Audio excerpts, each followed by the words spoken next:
Oke, sebentar. Oke, kita lanjutkan tema kita. Selanjutnya, kemarin kita sudah membahas apa yang menjadi objek PPh badan, apa yang menjadi biaya yang dapat dikurangkan, dan biaya yang tidak dapat dikurangkan. Kemudian kita akan masuk dalam tema penghitungan PPh badan. Kalau terkait dengan badan, seluruh wajib pajak badan tanpa memandang omset, dia wajib pembukuan. Maka kalau Anda punya PT, Anda punya CV, Anda punya firma, Anda punya kongsi, Anda punya persekutuan, Anda punya yayasan, organisasi sosial atau organisasi atau ormas, maka itu adalah badan. Dan tanpa memandang omset, dia wajib menyelenggarakan pembukuan. Wajib menyelenggarakan pembukuan. Pembukuan itu dimulai dari proses menjurnal, kemudian memindahkan ke buku besar, sampai kepada laporan keuangan. Hasil daripada pembukuan adalah laporan keuangan.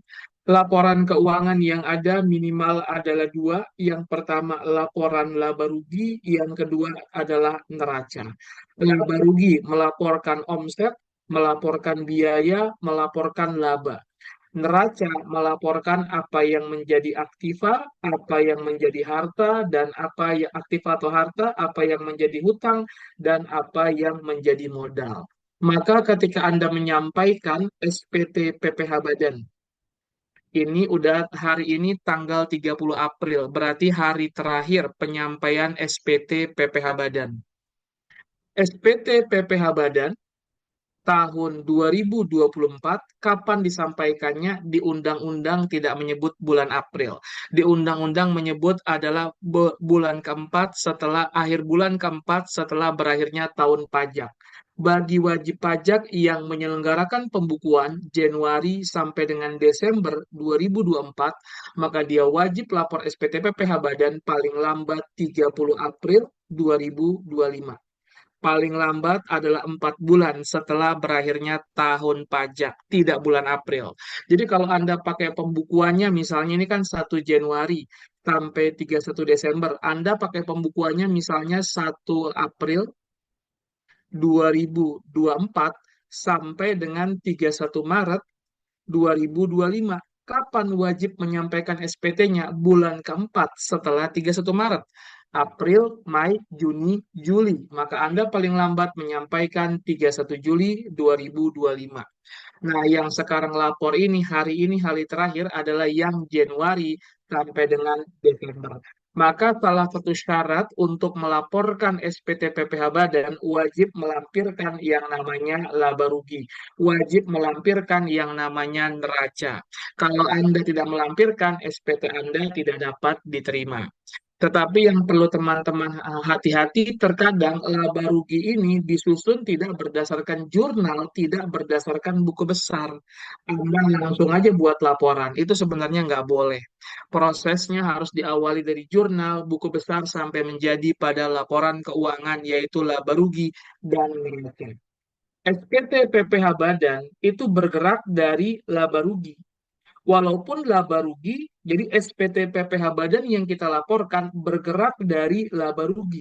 Makanya laba rugi itu wajib dilampirkan ketika Anda menyampaikan SPT PPh Badan. Tapi bukan berarti bahwa laporan laba rugi secara komersial itu sama dengan SPT PPh Badan. Tidak. Tapi SPT PPh Badan bergerak dari laporan keuangan laba rugi. Kalau kita lihat konsep bagaimana sih pengisian SPT, konsepnya adalah jumlah seluruh penghasilan bruto diambil biaya.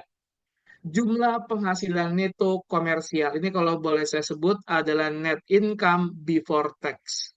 Net income before tax. Laba bersih sebelum pajak. Net income before tax, laba bersih sebelum pajak. Yang ini adalah seluruh penghasilan Anda, self other income, diambil dengan seluruh biaya HPP, pembelian, other expense. Net income before tax Bahasa pajaknya disebut dengan penghasilan neto komersial. Maka kalau Anda mengisi SPT PPh Badan, mengisi SPT bukan dari induk. Anda mau pakainya e-form atau apapun, tentu ngisi SPT tidak dari induk. Tapi isi SPT yang paling pertama sebenarnya dari lampiran 2. Lampiran 2 ini adalah merincikan terkait dengan harga pokok penjualan, terkait biaya usaha dan biaya dari luar usaha. Ya, jadi kalau kita berbicara lampiran 2 ini adalah bagaimana biaya-biaya yang ada di laporan keuangan komersial. Apa saja sih unsur pembentuk harga pokok penjualan?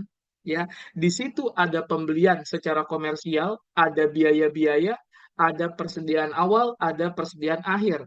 Sebagaimana Anda ketahui, yang namanya HPP adalah pembelian ditambah persediaan awal dikurangi persediaan akhir. Itu adalah HPP.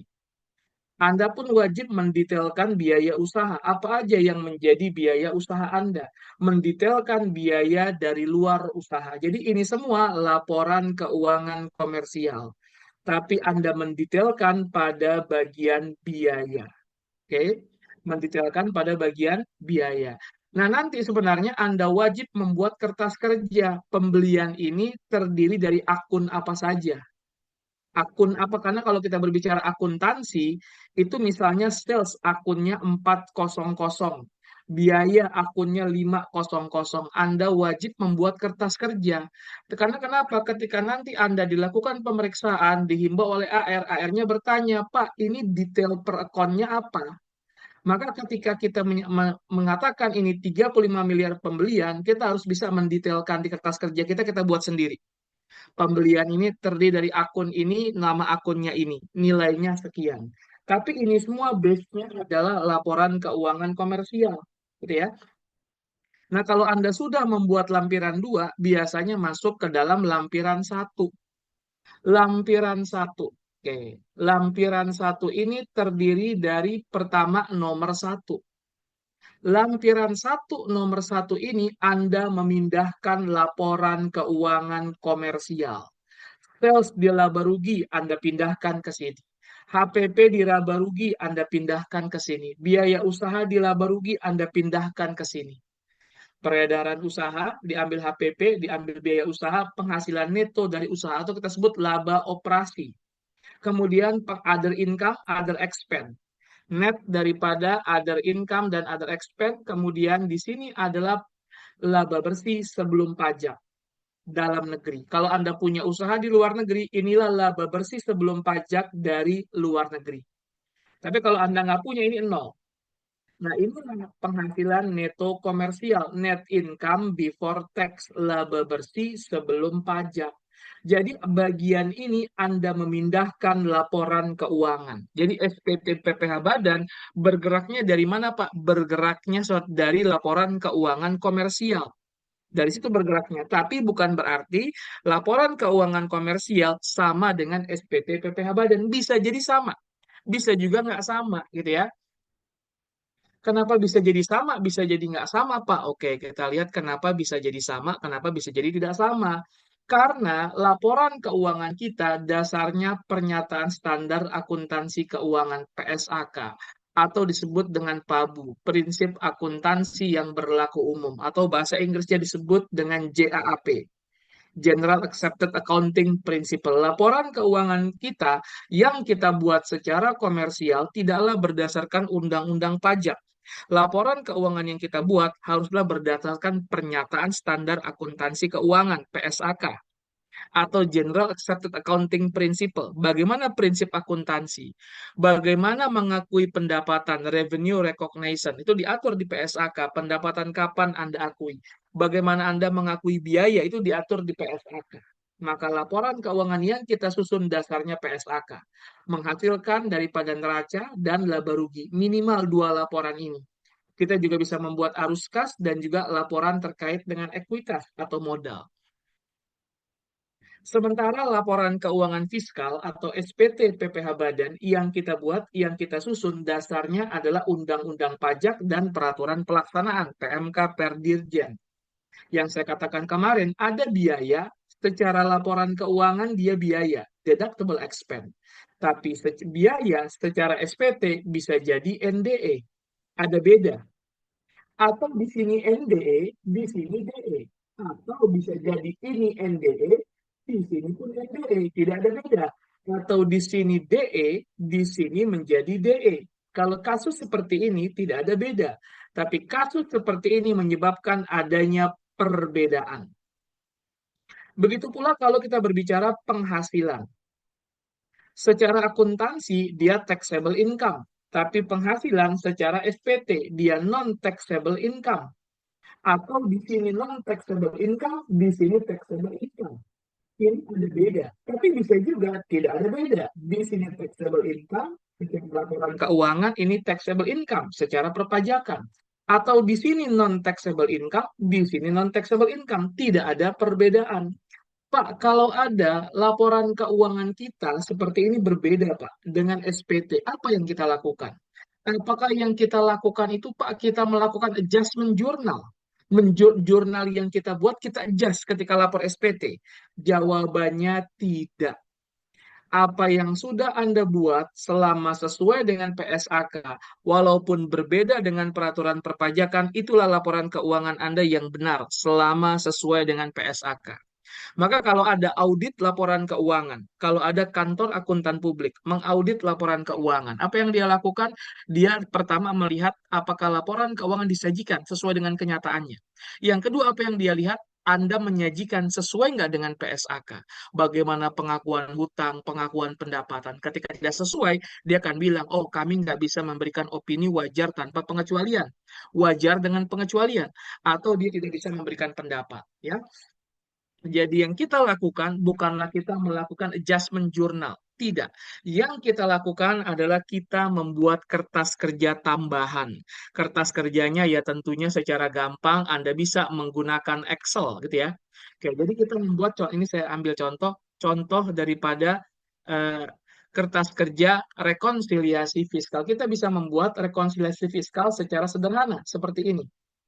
Ini adalah rekonsiliasi fiskal secara sederhana. Kita bisa buat seperti ini. Kita buat ini penjualan komersial, ini fiskalnya. Ini ada perbedaan. Ada perbedaan, kalau nggak ada perbedaan, ini nol. Tapi ketika ada perbedaan, ini ada isinya, ini beda. Akuntansi 300 juta misalnya, pajak 50 juta. Jadi perbedaan itu, ya, perbedaan itu tidak Anda lakukan adjustment jurnal, tapi ketika berbeda Anda melakukan rekonsiliasi fiskal. Anda membuat kertas kerja seperti ini. Nanti ada koreksi fiskal positif dan ada koreksi fiskal negatif. Jadi perbedaan itu akan menghasilkan koreksi. Namanya koreksi fiskal positif, koreksi fiskal negatif. Anda membuat rekonsiliasi fiskal. Rekonsiliasi atau koreksi fiskal adalah penyesuaian laba komersial yang berbeda. Jadi laba komersial berbeda. Berbedanya bisa secara permanen, bedanya bisa secara temporer. Sesuai dengan ketentuan perpajakan. Jadi Anda membuat kertas kerja, tidak perlu melakukan adjustment jurnal, yang Anda buat kertas kerja rekonsiliasi atau koreksi fiskal. Koreksi fiskal, ya koreksi fiskal, maka koreksinya fiskal, bukan koreksi laporan keuangan. Ini lihat ya, koreksi fiskal. Yang dikoreksi fiskal, bukan laporan keuangan. Laporan keuangan Anda selama sesuai dengan PSAK, sesuai dengan kenyataan yang sebenarnya, nggak ada masalah. Ini yang berbeda secara fiskal. Maka koreksinya koreksi fiskal. Berdasarkan definisi di atas, koreksi fiskal ada yang sifatnya permanen, ada yang sifatnya temporer. Permanen itu selamanya berbeda.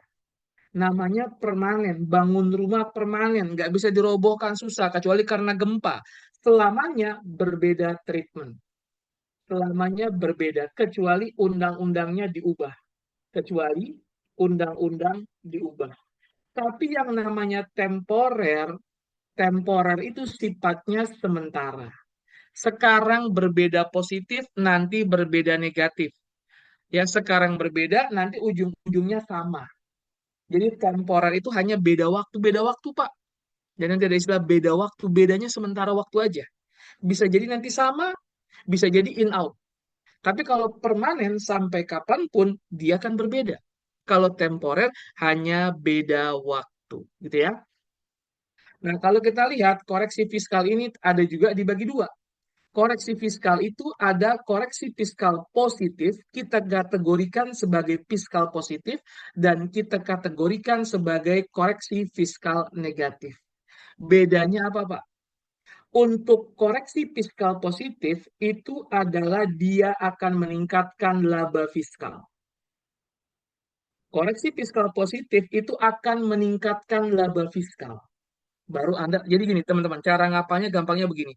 Fiskal positif, naikin laba secara pajak. Udah itu aja. Itu yang perlu Anda ingat. Fiskal positif, naikin laba secara pajak. Maksudnya gimana Pak? Anda kalau mau naikin laba, apa yang Anda lakukan kalau naikin laba? Laba unsur pembentuknya dua. Unsur pembentuk laba, ya penghasilan dan biaya. Apa yang Anda lakukan kalau Anda mau naikin laba fiskal? Atau sederhananya, apa yang Anda lakukan kalau Anda mau tingkatkan laba? Kalau saya mau tingkatkan laba, sederhana Pak. Penghasilannya saya tambah, biayanya saya kurangi. Penghasilannya saya tambah, biaya saya kurangi. Pasti jadi laba, Pak. Maksudnya gimana, Pak? Kalau ada laporan keuangan, ada sales, misalnya ini misal ya, sales 100 juta, biaya-biaya 50 juta, laba komersial 50 juta, laba komersial 50 juta. Secara SPT, penjualannya misalnya sama, SPT 100 juta. Tetapi ada informasi bahwa di dalam biaya 50 juta itu ada biaya untuk kepentingan pemegang saham, biaya jalan-jalan senilai 4 juta. Dalam biaya 50 ada 4 juta biaya jalan-jalan. Boleh nggak dikurangkan? Nggak boleh, Pak. Biaya 4 juta itu nggak boleh dikurangkan, Pak. Harusnya menurut SPT, di sini tuh jadinya 46 juta. Harusnya menurut SPT, ini labanya, Pak, 54 juta. Bagaimana, Pak, menyajikan di SPT? SPT bergerak dari laporan keuangan komersial. Ketika ada beda treatment, 50 juta, ini 46 juta, beda treatment. Tapi bedanya ini biayanya deductible expense semua. Ini ada biaya yang DE, ada yang NDE. Kalau ada biaya nggak dapat dibiayakan. Kalau ada biaya 50 juta, tapi nggak semuanya dapat Anda biayakan. Biayanya nggak diakui secara perpajakan. Labanya naik nggak? Labanya pasti naik. Biayanya saya ambil, saya nggak akui. Labanya naik nggak? Labanya naik dong. Ketika labanya naik, itulah koreksi fiskal positif. Maka kita bisa sebut koreksi fiskal positif senilai 4 juta. Maka laba fiskal adalah 54 juta. Sama nggak dengan ini? Sama. Maka kalau kita lihat menyajikan laba fiskal itu seperti ini. Net income before tax laba bersih sebelum pajak ditambah koreksi fiskal positif. Diambil koreksi fiskal negatif. Jadi cara menyajikannya, rekonsiliasi memang kertas kerja kita. Tapi kan kita bergerak ketika lapor SPT bergerak dari laporan keuangan 50 juta. Ditambah koreksi fiskal positif 4 juta. Maka laba fiskal sama nggak dengan ini?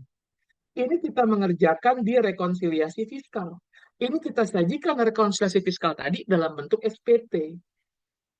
Maka kalau teman-teman lihat SPT, di bawah SPT itu koreksi fiskal. Kita lihat SPT-nya ya.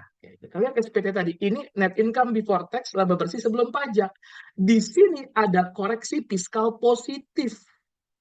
Jadi kalau ada koreksi fiskal positif yang biaya nggak diakui. Karena apa, Pak? Oh, karena untuk kepentingan pemegang saham. Oh, biaya nggak diakui karena sumbangan. Oh, biaya nggak diakui karena pajak penghasilan. Nanti dimasukkan di sini. Tapi ketika kertas kerja, bikinnya kayak begini dulu, rekonsiliasi. Ketika bikin kertas kerja, inilah kita bikin rekonsiliasi seperti ini. Makanya nanti kita masukkan dalam SPT nih, ini koreksi fiskal positif karena apa? Ini. kertas kerjanya kayak begini. Tapi ketika lapor SPT, rekonsiliasi fiskal nggak dilaporkan di SPT. Di SPT bergerak dari laporan keuangan komersial tadi. Ya, ditambah dengan koreksi fiskal positif. Ini kalau kita SPT ini koreksi fiskal positif. Ada koreksi fiskal negatif. Inilah koreksi fiskal negatif. Jadi ada koreksi fiskal positif, ada koreksi fiskal negatif. Kalau fiskal negatif apa, Pak? Kalau koreksi fiskal kalau fiskal positif penghasilannya ditambah, biayanya dikurangi. Maka kalau ada laporan keuangan salesnya 100, tapi di SPT secara perpajakan harus diakui 120. Maka 20-nya tadi pasti koreksi fiskal positif. Kalau ada biaya di laporan keuangan 50, tapi menurut SPT 35, maka selisih 15 udah pasti itu koreksi fiskal positif. Fiskal positif adalah yang menambah laba. Kalau ada biaya secara laporan keuangan tidak diakui, sorry, biaya secara laporan keuangan diakui, secara pajak nggak diakui, pasti fiskal positif. Kalau ada penghasilan yang secara pajak ditambah, itu pasti fiskal positif. Lawannya fiskal negatif. Apa yang terjadi kalau fiskal negatif? Dia menurunkan laba fiskal. Menurunkan laba fiskal. Sama apa unsur pembentuk laba fiskal? Unsur pembentuk laba fiskal adalah penghasilan dan biaya. Apa yang Anda lakukan kalau Anda mau menurunkan laba? Penghasilannya saya turunin dong, Pak, biayanya saya naikin. Itulah yang terjadi kalau ada perusahaan dapat dividen. Secara akuntansi Anda akui sebagai other income from dividend dari dalam negeri. Tapi ketika lapor SPT, dividen dalam negeri selama hasil RUPS tanpa ada syarat investasi, dividennya bukan objek PPh Badan. Secara akuntansi kita akui, ketika lapor tidak kita akui. Oh, berarti itu bagiannya kita akui sebagai koreksi fiskal negatif karena laba fiskal berkurang. Bagaimana laba fiskal berkurang? Naikin biayanya, kurangi penghasilannya. Kalau ada secara akuntansi, penghasilannya kita akui, secara PPh Badan nggak boleh. Penghasilan sewa tanah dan bangunan. Secara akuntansi, ada income from rent. Tapi ketika lapor SPT, udah dikenakan penghasilan final. Yang namanya penghasilan final, tidak dihitung PPh Badannya. Jadi itu ya, ada koreksi fiskal positif dan negatif. Fiskal positif dan negatif tadi ada yang permanen, ada yang temporer. Negatif juga ada yang permanen, ada yang temporer. Ketika Anda melakukan koreksi fiskal negatif positif yang sifatnya temporer tadi, itu wajib Anda sajikan dalam laporan keuangan. Namanya apa? Deferred Tax Asset, Deferred Tax Liability, DTL, DTA. DTL, DTA itu ketika kita ada perbedaan. Perbedaan tadi karena sifatnya sementara. Sifatnya sementara ini temporary, maka wajib disajikan dalam laporan keuangan. Yang sifatnya permanen nggak perlu disajikan. Muncullah DTA dan DTL, ya. Oke, kita lihat beda tetap. Beda tetap atau beda permanen sampai kapanpun berbeda, kecuali undang-undangnya diubah. Sampai kapanpun sewa tanah dan bangunan nggak dihitung PPh badannya. Penghasilan final sampai kapanpun nggak dihitung PPh badannya, kecuali undang-undangnya diubah. Ya, oke. Jadi menurut akuntansi penghasilan, menurut ketentuan PPh bukan penghasilan dan sifatnya selama-lamanya berbeda kecuali undang-undangnya diubah. Menurut akuntansi beban, sedangkan menurut ketentuan PPh tidak dapat dibeban. Sorry, ini ya oke, ini koreksi fiskal ya, koreksi. Jadi yang sifatnya permanen intinya bisa fiskal positif, bisa fiskal negatif. Tapi sampai kapanpun berbeda. Contoh biaya untuk mendapatkan bukan objek biaya untuk mendapatkan penghasilan final sampai kapanpun nggak boleh dibiayakan. Sanksi perpajakan selama undang-undangnya bilang nggak boleh sampai kapanpun nggak boleh. Kenapa Bapak bilang undang-undang? Kita lihat dulu natura kenikmatan. Natura kenikmatan defaultnya dulu adalah NDE sama dengan NTI. Tapi undang-undangnya diubah per 1 Januari 2022 menjadi DE sama dengan TI. Dulu natura kenikmatan Anda ngadain outbound buat pegawai, niatnya buat kebersamaan Pak, buat apapun nggak boleh dibiayakan dengan tujuan dan niat apapun. Tapi begitu diubah, boleh dibiayakan kalau undang-undangnya diubah, gitu ya. Itu adalah beda tetap. Nah, sedangkan kalau beda temporer itu terkait dengan penyusutan. Terkait dengan penyusutan. Terkait dengan metode penilaian persediaan. Terkait dengan penyisian piutang tak tertagih. Penyusutan. Kalau saya punya mobil harganya 200 juta. Secara laporan keuangan komersial, saya susutkan garis lurus. Misalnya 4 tahun. Secara fiskal, saya susutkan misalnya adalah garis lurus 8 tahun. Yang disusutkan ya ini 200 juta. 200 juta bagi 4, 200 juta bagi 8. Kalau dijumlahkan ya totalnya sama. Nah, untuk menjawab ini penyusutan, kenapa penyusutan disebut dengan beda temporer? Oke, kita lihat yang di sini. Kasus yang kemarin, seandainya mobilnya tidak dijual dulu di sini. Perusahaan membeli mobil Innova 2019, ya bulan ketiga, dengan harga perolehan 200 juta pada tanggal 5 Juli, harga jualnya 70 juta. Menurut WP, komersialnya garis lurus 6 tahun. Menurut fiskal, garis lurus ke dalam kelompok 2. Jadi ada mobil 200 juta.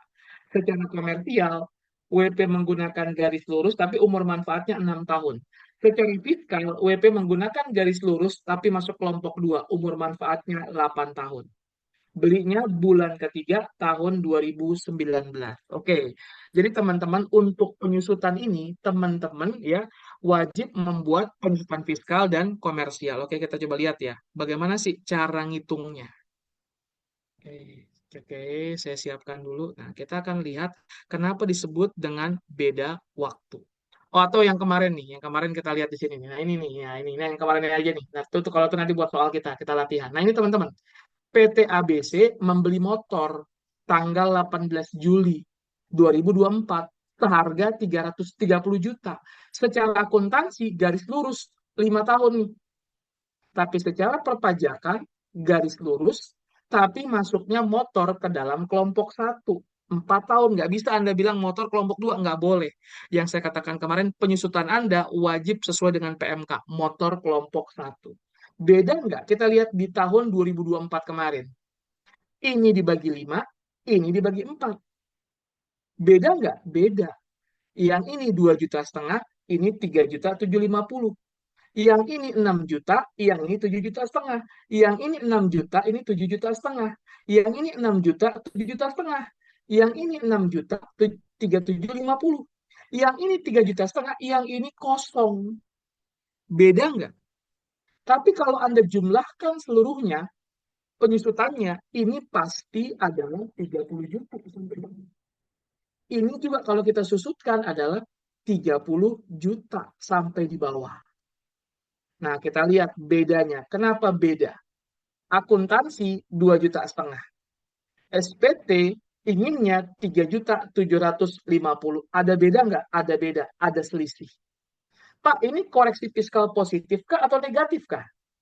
Biaya secara akuntansi 2,5 juta.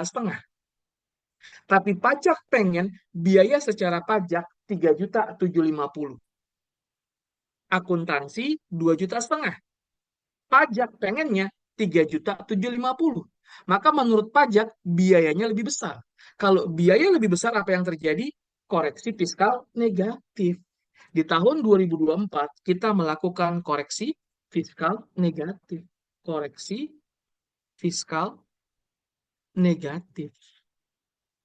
Berapa koreksi fiskal negatifnya, Pak? Kita kasih aja tanda negatif biar nggak takut salah ya.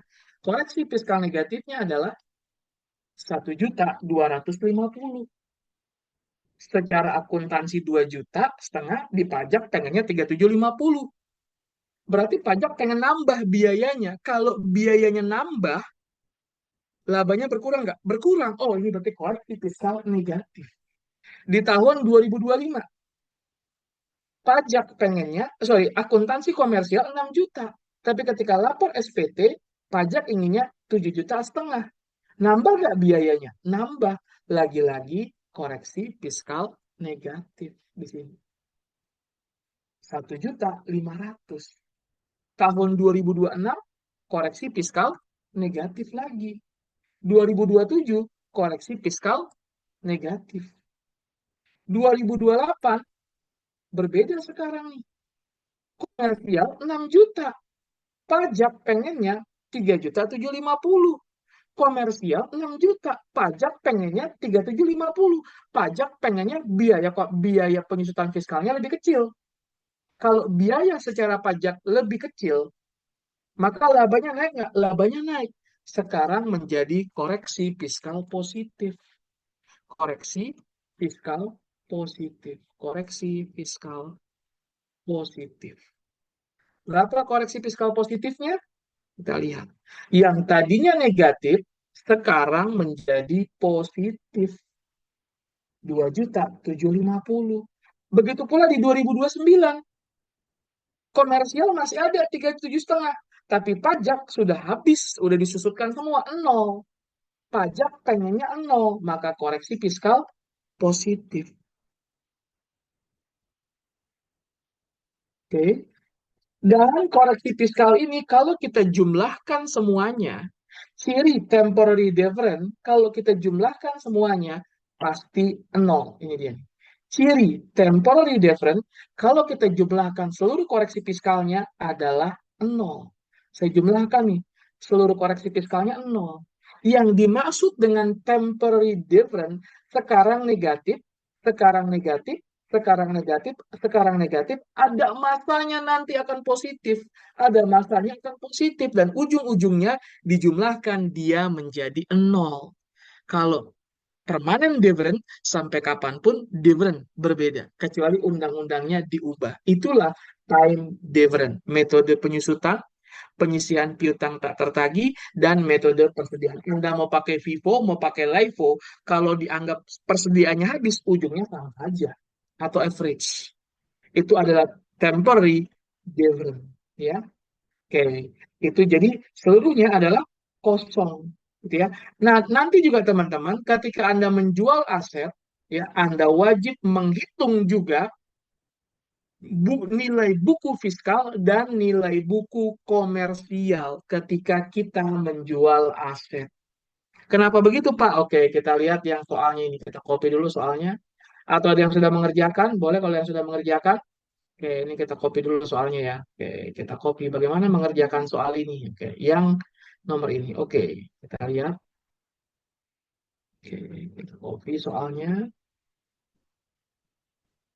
Oke, sebentar.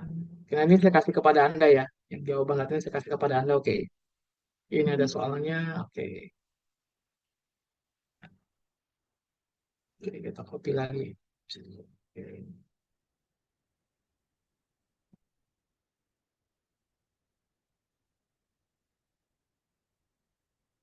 oke, coba kita copy soal ini.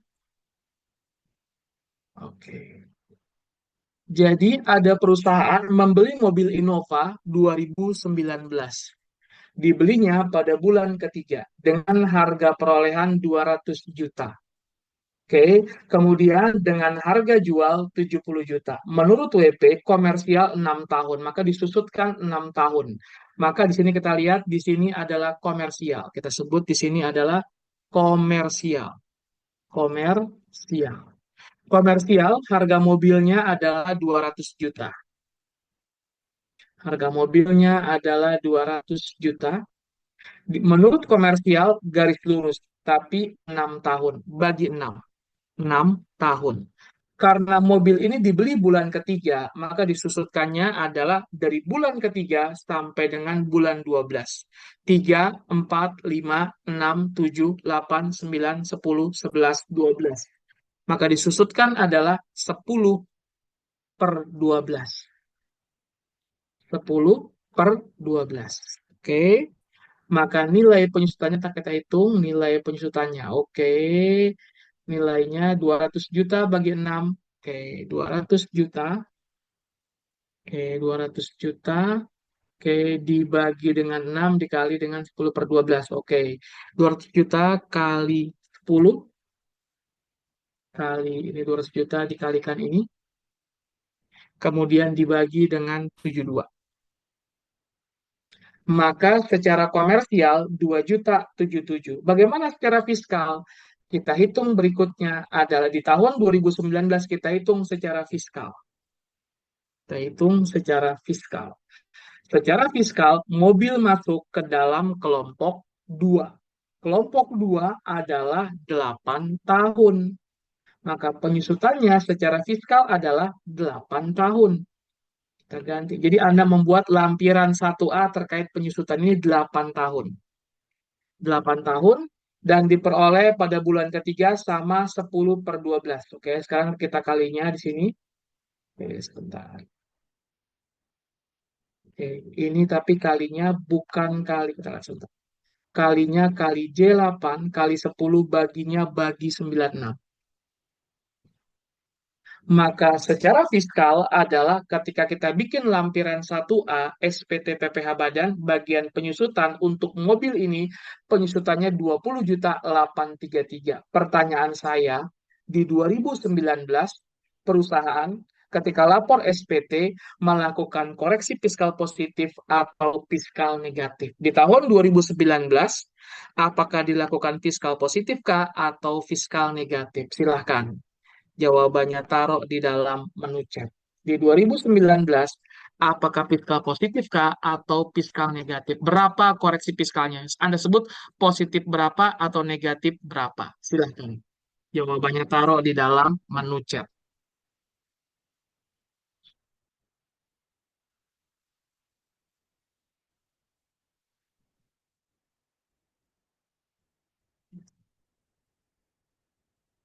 Fiskal positif kah atau fiskal negatif? Dan berapakah fiskal positif dan negatifnya?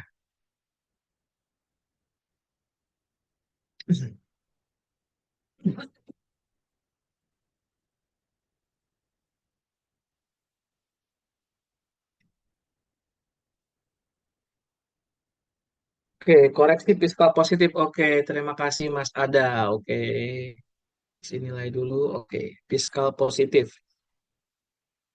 Oke, yang lainnya samakah? Fiskal positif kah atau fiskal negatif?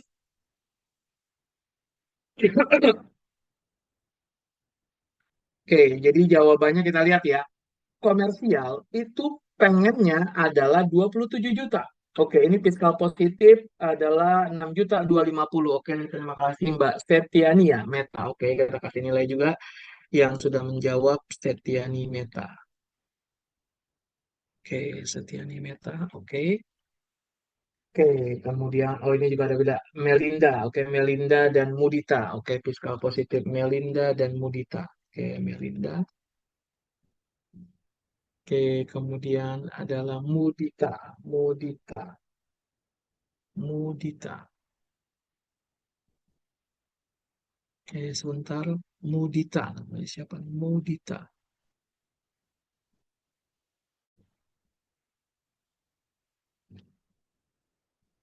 oh ya Mudita, oke, oke kemudian John Patrick, oke John Patrick, oke, oke kemudian Alroy Renaldo, Alroy. Oke, Saurma. Oke, cukup. Kita akan lihat fiskal positif kah atau fiskal negatif. Oke, kita jawab sekarang. Oke, kita lihat di sini fiskal pengennya 20 juta. Komersial, udah Anda laporkan di laba rugi 27. Anda udah laporkan di laba rugi 27. Ketika lapor SPT, fiskal pengennya 2833. Maka fiskal pengennya lebih rendah. Berarti secara fiskal ada biaya yang nggak diakui. Kalau biaya yang nggak diakui adalah koreksi fiskal positif. Koreksi fiskal positif. Yang kita lakukan betul adalah koreksi fiskal positif. Koreksi fiskal positif. Koreksi fiskal positifnya adalah 27 diambil 2833. Koreksi fiskal positifnya 6944. Kemudian kita lihat lagi 2020. 2020 disusutkan full setahun kalau ini. Apakah fiskal positif dan negatif? Kita lihat 2020 disusutkan full 12 bulan, maka 12 per 12. Disusutkan full adalah 12 per 12. Oke, betul nggak? Kita lihat di sini. Ini kali 12 dibagi 72, oke. Ini dikali 12 dibagi 96, oke. Di sini komersialnya udah Anda bebankan 33. Ketika lapor SPT, pengennya adalah 25. Maka yang terjadi sama koreksi fiskal positif. Koreksi fiskal positif adalah ini dibagi, sorry, ini diambil dengan ini. Ini diambil dengan ini. Jadi tahun 2020 koreksi fiskal positif 833. Kemudian 2021 juga sama dikoreksi di apa di ini kan full ya 2021. Oke, sorry. Copy 2021 kurang lebih adalah sama 2021. 2021 juga sama disusutkan adalah sebulan setahun penuh. Kemudian bagaimana 2022? 2022 dijual pada tanggal 5 Juli. Dijual tanggal 5 Juli. Karena penyusutan adalah bulan diperoleh, berarti Juli masih dapat di bulan itu. Maka penyusutannya hanya dari Januari sampai dengan Juli 2022. Penyusutannya 6 bulan. Di 2022 penyusutannya adalah 6 bulan. Nah, kalau merah ini menyentuh garis putih, otomatis kita juga akan menyentuh garis putih. Nah, contoh seperti ini ya, saya deketin ya. Nah, ini ya. Ada video nih bayangannya. Yang mana ada yang bocor nih ya, sepertinya ya. Oh, saya nggak bisa mute. Oke. Oke, sudah di mute. Oke. 2022, kita lihat 2022. Oke, 2022 penyusutannya hanya berapa bulan? Dari Januari sampai dengan Juli. Berarti 7 bulan ya, sorry. Januari, Februari, Maret, April, Mei, Juni, Juli. Oke, jadi karena bulan Juli masih dapat dihitung sebulan. 7 bulan. Penyusutannya adalah 7 bulan. Maka di sini adalah 7/12. Di sini pun adalah 7/12. Masih ada koreksi fiskal positif. Tapi yang namanya time difference, kata Bapak kan nol, Pak. Ya ini berarti belum ada koreksi fiskal negatif. Tapi nanti pasti ada. Nah ini nih yang terkadang wajib pajak suka lupa. Nah, Anda ketika menjual aset, Anda wajib menghitung gain or loss secara fiskal atau komersial. Untuk mengetahui gain or loss, kita wajib mencari terkait dengan book value, nilai buku komersial. Apa yang menjadi nilai buku komersial? Nilai buku komersial adalah harga perolehan 200 juta, okay, diambil dengan akumulasi penyusutan. Diambil ini penyusutannya, diambil ini, okay, diambil ini. Okay. Maka book value komersialnya 86 juta 11. Kemudian harga jual mobilnya, harga jual mobil itu adalah kita lihat di atas harga jual mobil. Harga jual mobilnya adalah 70 juta. Harga jual mobil 70 juta. Ketika book value lebih besar ketimbang harga jual, maka dikatakan loss. Ketika book value Anda 86 juta, ya, ketika book value Anda kita lihat lagi 200 juta diambil 2733 adalah 86 juta, harga jual mobil Anda 70 juta, maka Anda secara akuntansi akan mengakui adanya loss secara komersial, rugi. Loss secara komersial. Loss secara komersial, rugi secara komersial. Karena rugi kita kasih tanda negatif. Rugi secara komersial adalah 16 juta. Nah, teman-teman, ketika Anda menjual aset, Anda pun wajib menghitung book value secara fiskal. Ini saya copy aja. Kita wajib menghitung di sini adalah book value secara fiskal. Kalau tadi ini book value komersial, ini kita ganti. Nah, ini teman-teman kadang lupa pada bagian di sini, book value fiskal. Book value fiskal adalah harga perolehan diambil akumulasi penyusutan. Book value fiskal 114 juta. Harga jual mobilnya adalah 70 juta. Maka ada loss secara komersial adalah 44 juta. Anda rugi 16 juta 11 secara komersial. Udah Anda jurnal. Bagaimana jurnalnya, Pak? Ya, jurnalnya tentu asetnya dikredit, akumulasi penghutang di debit, kemudian ada kas atau piutang yang Anda peroleh. Selisihnya Anda akui sebagai loss. Oke, secara akuntansi sudah Anda akui. Secara akuntansi ruginya 16 juta. Tapi secara pajak ruginya pengen 44 juta. Nambahin rugi. Rugi sama kayak biaya, nambahin rugi, nambahin biaya. Kalau Anda nambahin rugi, nambahin biaya, apa yang terjadi? Labanya kurang nggak? Kurang. Kalau laba kurang, koreksi fiskal negatif. Maka yang dilakukan di sini adalah bukan fiskal positif lagi, tapi koreksi fiskal negatif. Jadi kalau Anda jual aset, wajib Anda hitung gain or loss secara fiskal dan komersial agar terjadi koreksi fiskal secara negatif atau positif bisa terjadi. Koreksi fiskal negatif adalah kita lihat di sini selisihnya. Ini ambil ini. Oke, koreksi fiskal negatifnya 28 juta. Ketika Anda lakukan hal ini, yakinlah bahwa time difference telah terjadi, ini semua menjadi nol. Kalau time difference kita benar, hitungan kita benar, pasti ininya jadi nol. Itulah time difference. Tapi kalau Anda hanya mengakui loss-nya saja, tapi nggak ada koreksi fiskalnya. Yang benarnya tuh kayak gini, Anda hitung book value komersial, book value fiskal. Anda hitung loss secara komersial, ini loss secara fiskal. Jadi gitu ya teman-teman, kalau jual aset, lakukanlah seperti ini. Jangan cukup sampai di sini aja nih, diakui komersial, tapi nggak ada koreksi fiskalnya. Anda yang rugi. Dulu udah koreksi fiskal positif, nggak ada fiskal negatifnya. Nggak jadi nol. Namanya time difference harusnya jadi nol. Itu pasti benar kalau time difference jadi nol. Oke. Makanya kalau deferred tax asset tuh begini, Anda lagi ada di tahun 2019, Anda koreksi fiskal positif, tapi nantinya suatu saat nanti akan negatif. Itulah ada deferred tax asset, deferred tax liability ke depannya akan berubah posisi. Wajib dijelaskan di laporan keuangan dalam bentuk deferred tax asset dan deferred tax liability, gitu ya. Oke, oke, kita lihat ada pertanyaan atau tidak. Oke. Mohon maaf Pak, terkait pesan komersial tahun 2022 kenapa dihitungnya 7 bulan? Tahun 2022 kenapa dihitung 7 bulan? Karena kan bulan Juli dia udah dijual. Bulan. Jadi selama 2022 berapa yang disusutkan? Januari, Februari, Maret, April, Mei, Juni, Juli. 7 bulan. Kan dilepasnya bukan tanggal 15.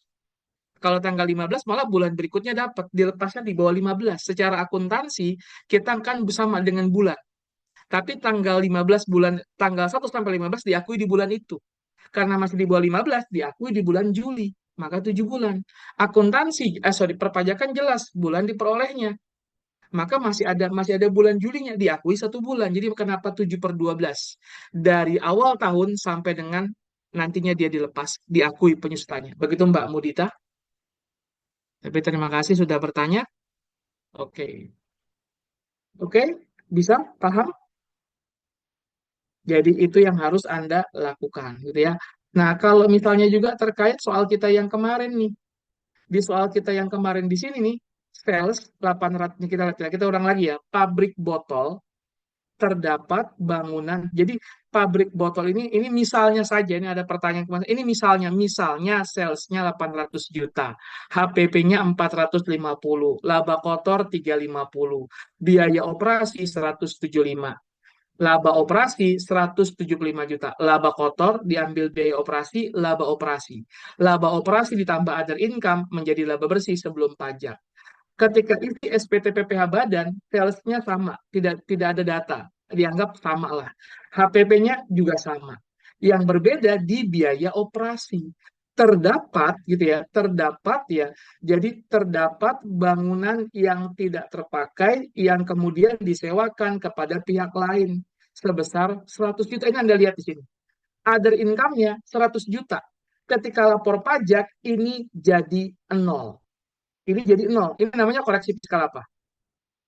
Kalau ini koreksi fiskal apa nih? Other income-nya 100 juta, ketika lapor SPT jadi nol. Ini koreksi fiskal positif kah atau fiskal negatif?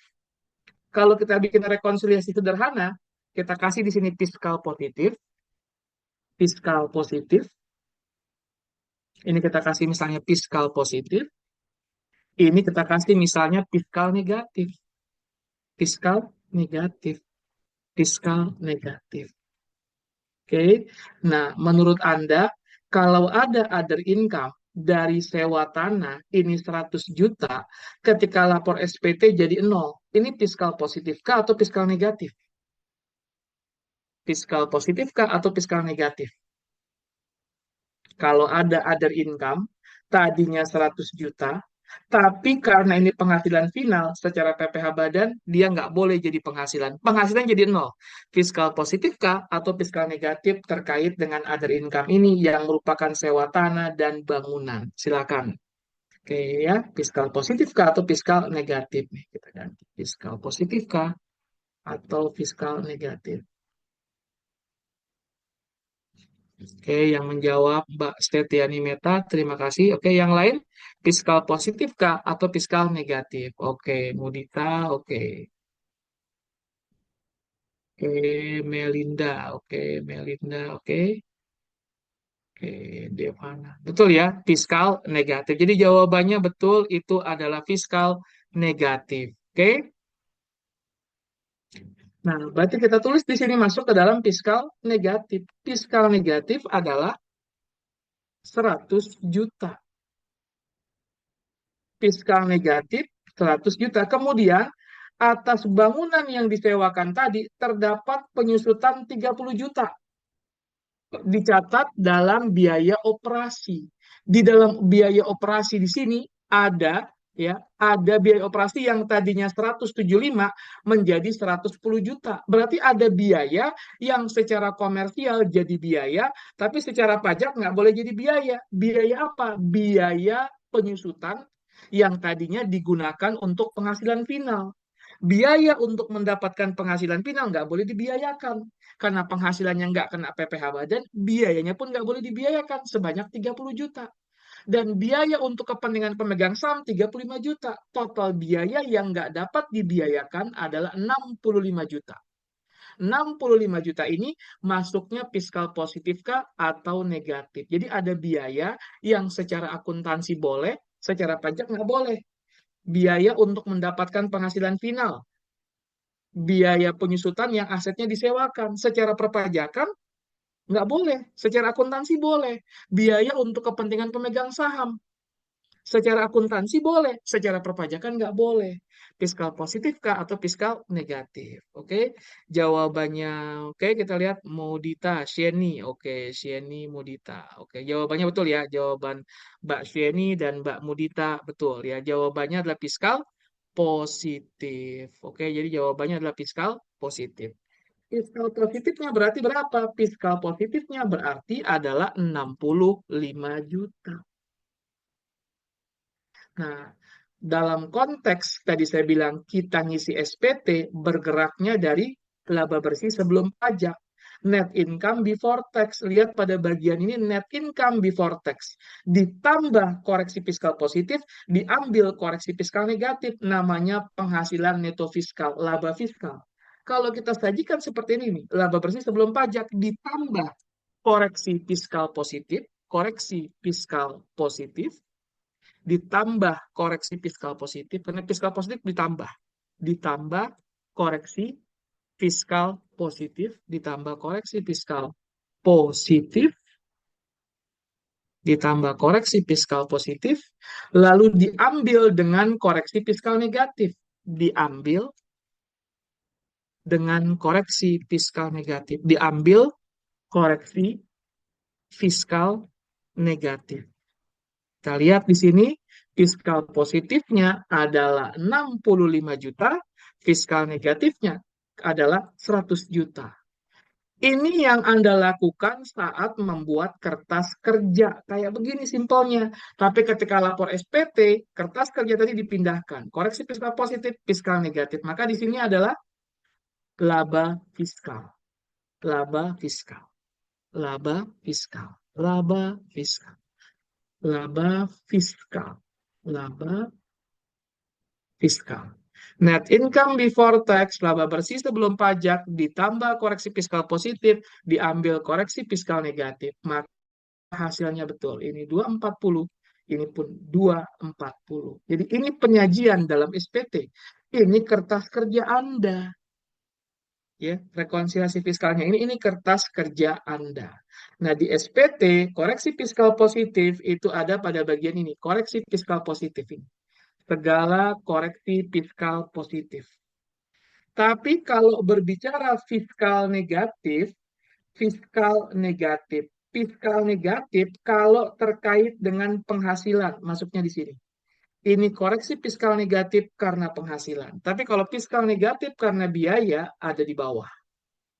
Jadi dalam SPT, fiskal negatif dibagi dua tempat, nomor 4 dan nomor 6. Nomor 6 fiskal negatif biaya, nomor 4 fiskal negatif penghasilan. Gitu ya. Oke, jadi itu teman-teman secara sederhananya. Nah, kalau sudah kita sampai pada laba fiskal, maka laba fiskal diambil dengan kompensasi kerugian. Ada nggak tahun-tahun sebelumnya menderita rugi? Kalau tahun sebelumnya menderita rugi, rugi tadi dikurangi laba fiskal tahun ini menjadi penghasilan kena pajak. Ini dikurang. Neto fiskal diambil kompensasi kerugian menjadi penghasilan kena pajak. Penghasilan kena pajak kali tarif PPh badan menjadi PPh terhutang. PPh terhutang diambil kredit pajak adalah pajak yang sudah dibayar. Pajak yang sudah dibayar. Ya, jadi PPh terhutang diambil kredit pajak. Pajak yang udah dibayar itu ada dua. Pajak yang udah dibayar disetor sendiri. Anda setor pasal 25 cicilan. Atau Anda dapat bukti potong atau bukti pungut. Jadi PPh terutang diambil pajak yang udah dibayar, saya setor sendiri lewat pasal 25, atau saya dipotong oleh pihak lain, dapat bukti potong 23, dapat bukti pungut 22. PPh terutang diambil kredit pajak, ya menjadi kurang atau lebih bayar. PPh terutangnya 100, total kredit pajaknya 80, maka kurang bayar 20. 20 inilah yang wajib dibayar sebelum SPT disampaikan. Wajib dibayar sekarang 30 April sebelum SPT disampaikan. Oke? Itu teman-teman terkait dengan penghasilan atau fiskal kompensasi kerugian. Nanti mudah-mudahan Anda paham konsep di sini. Nah, sekarang kita akan lihat terkait dengan kompensasi kerugian. Kompensasi kerugian. Jadi kalau Anda rugi, tahun ini Anda nggak bayar pajak. Bahkan rugi tahun ini bisa dibawa ke 5 tahun kemudian. Kita lihat di sini. Anda di tahun 2021, Anda menderita kerugian fiskal 1,2 M. 2021 di bagian ini 2021 Anda menderita rugi 1,2 M. 2021. 2021 sudah pasti Anda nggak bayar pajak. Jadi kalau Anda rugi, Anda nggak bayar pajak. Kita lihat di sini, kita ulang. Jadi kita di sini misalkan di tahun 2021, ya, laba bersih sebelum pajak ditambah koreksi fiskal positif dikurangi koreksi fiskal negatif masih menunjukkan Anda rugi. Rugi 1,2 M. Maka 2021 Anda nggak bayar pajak. Bahkan rugi ini bisa dibawa sampai dengan 5 tahun ke depan. Dibawa sampai dengan tahun pajak 2026. Dibawa sampai dengan tahun pajak 2026. Kita lihat berikutnya di tahun 2022 laba fiskal 200 juta. Di tahun 2022, kita lihat di sini di tahun 2022. Di tahun 2022 sih. Di tahun 2022, Pak, saya laba loh, Pak, secara fiskal 200 juta. Tapi di tahun itu pun Anda nggak bayar pajak, masih ada sisa rugi 1,2. Dari 1,2 dipakai 200 juta. Maka penghasilan kena pajaknya menjadi 0. Laba 200 juta, ada rugi dari tahun sebelumnya yang dipakai 200 juta. Maka menjadi 0. Sisa rugi masih ada berapa? 1 miliar. Jadi rugi itu dipakai sesuai dengan labanya. Masih ada 1 miliar. 2023 Anda menunjukkan rugi lagi. 2000 rugi lagi. Ya, bersiap nggak bayar pajak plus 5. 2028.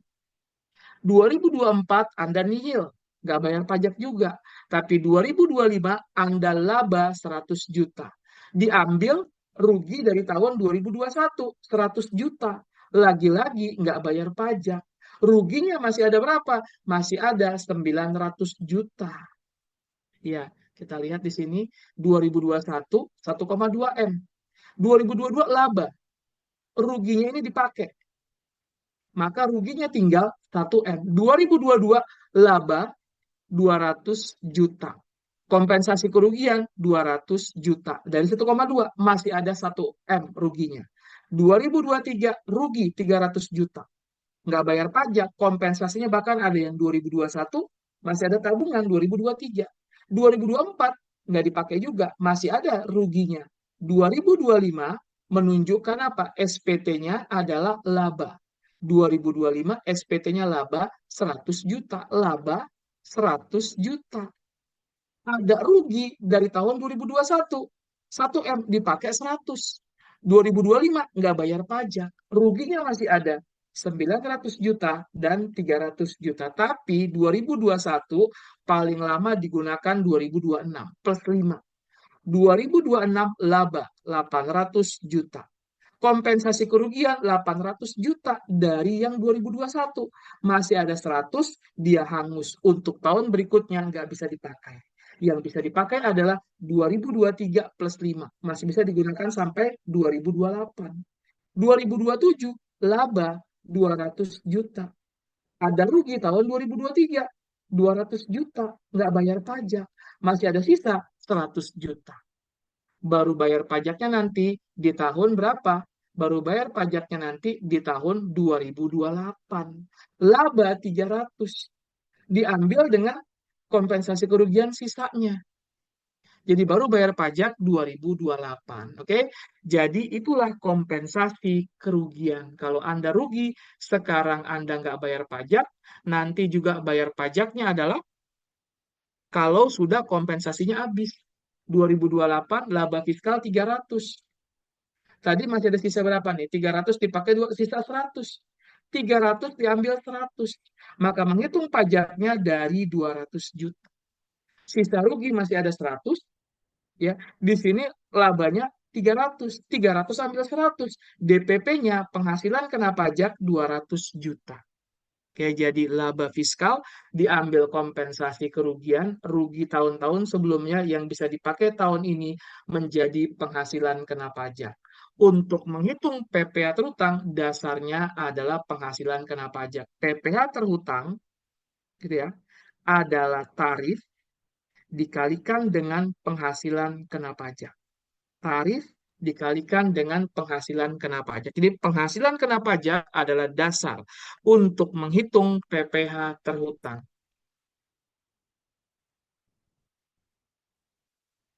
Penghasilan kena pajak adalah dasar untuk menghitung PPh terhutang. Tarif dikalikan dengan penghasilan kena pajak. Penghasilan kena pajak kalau dalam rupiah wajib dibulatkan ribuan rupiah penuh ke bawah. Kalau dalam dolar gimana Pak? Nggak boleh dibulatkan. Hanya dibulatkan kalau rupiah.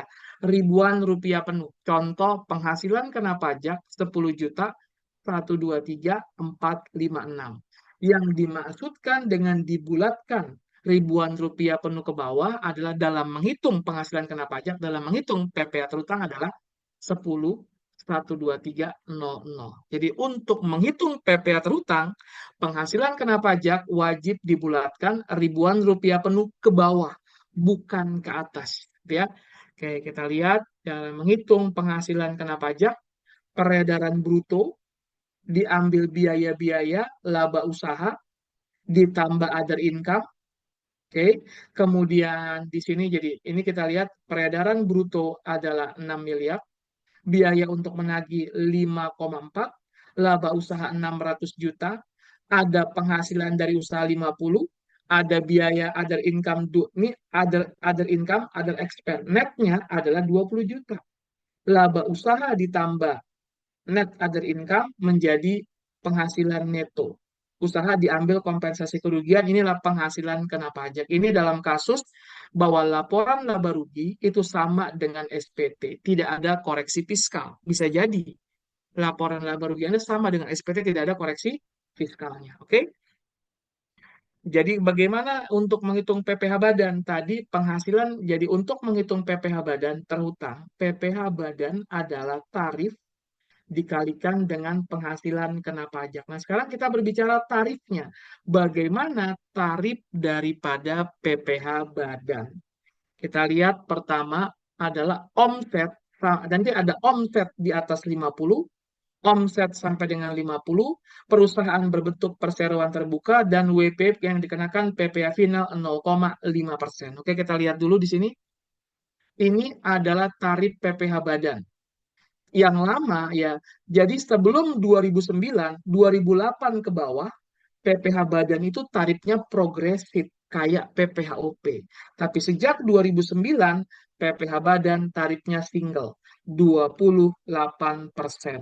2010 sampai 19, 25%. Dan dari 2020 sampai dengan sekarang, tarif PPh badan adalah 22%. Jadi secara umum, PPh badan dihitung dari tarif dikalikan dengan PKP, penghasilan kena pajak, bukan pengusaha kena pajak. Tarifnya adalah 22% kali penghasilan kena pajak. Karena ini yang pakai yang sekarang, secara umum. Oke, sekarang kita lihat omsetnya di atas 50M. Omset di atas 50M tidak mendapatkan fasilitas. Jadi teman-teman, kenapa ini dipisah? Karena omset sampai dengan 50M dapat fasilitas pengurang tarif sebesar 50%. Perseroan terbuka dapat pengurang tarif 3%. Tapi yang omset di atas 50M tidak dapat fasilitas. Tidak dapat fasilitas. Kalau omsetnya di atas 50M, maka 22% kali penghasilan kena pajak. Tapi kalau ada omset sampai dengan, jadi ini kita lihat bagaimana sih Pak menghitung omset. Omset sampai dengan 50M dapat fasilitas pengurang tarif sebesar 50%. Omset di atas 50M tidak dapat fasilitas. Bagaimana menentukan omset, Pak? Yang dimaksud omset, apakah salesnya saja atau other income? Bagaimana, apakah secara SPT udah ada koreksi fiskal atau sebelum ada koreksi fiskal, Pak? Sebelum dikoreksi atau bagaimana? Ada SE02 garis miring PJ garis miring 2015. Ketentuan pasal 31E terkait dengan omset sampai dengan 50M. Dapat fasilitas pengurang tarif 50%. Itulah pasal 31E. Omset sampai dengan 50M dapat fasilitas pengurang tarif. Sebenarnya mau ngomong apa sih omset? Omset merupakan semua penghasilan yang diterima dan atau diperoleh dari kegiatan usaha dan di luar usaha. Setelah dikurangi dengan retur dan pengurang penjualan serta potongan tunai dalam tahun pajak yang bersangkutan sebelum dikurangi biaya untuk mendapatkan, menagih, dan memelihara penghasilan baik yang berasal dari Indonesia maupun dari luar Indonesia. Di dalam SE02, omset itu apa? Omset itu adalah sebenarnya sales. Salesnya itu yang mana? Salesnya itu adalah dikurangi retur atau potongan penjualan. Bukan sales bersih, sorry, bukan sales kotor, tapi sales bersih. Sales, diambil retur, diambil potongan penjualan. Nah, ini kan sebenarnya inilah sales memang yang kita sajikan. Ketika kita melaporkan sales dalam laporan keuangan komersial adalah sales, diambil retur, diambil potongan penjualan. Dengan kata lain, yang dimaksud dengan omset pertama sales dalam laporan keuangan. Tentu yang ditampilkan net sales. Dan ditambah dengan other income berdasarkan laporan keuangan. Sehingga yang dimaksud dengan omset adalah sebelum koreksi fiskal. Omset sampai dengan 50M yang dilihat sebelum koreksi fiskal. Menjumlahkan seluruh penghasilan yang ada dalam sales, yang ada dalam other income, tanpa memperhitungkan final dan non-final. Intinya semua penghasilan, baik final, non-final, bukan objek yang dicatat di sales, yang dicatat di other income. Semuanya ketika dijumlahkan sampai dengan 50M, maka dia mendapatkan fasilitas. Jadi yang dimaksud omset, kesimpulannya apa? Bukan penjualan, tapi menjumlahkan seluruh penghasilan penjualan ditambah other income sebelum koreksi fiskal. Dengan kata lain, menjumlahkan sales plus other income di dalam SPT PPH, sorry, sales dan other income di dalam laporan keuangan komersial, bukan fiskal ya. Kalau dijumlahkan dia sampai dengan 50 miliar, dia dapat fasilitas pengurang tarif. Nah, ini kita lihat, ini yang nggak dapat fasilitas. 22% dikalikan dengan penghasilan kena pajak. Oke, ini yang nggak dapat fasilitas. Kita lihat bagaimana kalau yang dapat fasilitas, dapat pengurang tarif, jadi sampai dengan omset 50M, other income dan sales dijumlahkan, tidak lewat dari 50. Oh, Anda dapat fasilitas pengurang tarif 50%. Tapi negara ngasihnya nggak seluruhnya. Pertama, oh, omsetnya sampai dengan 50M. Oh, dapat fasilitas pengurang tarif 50%.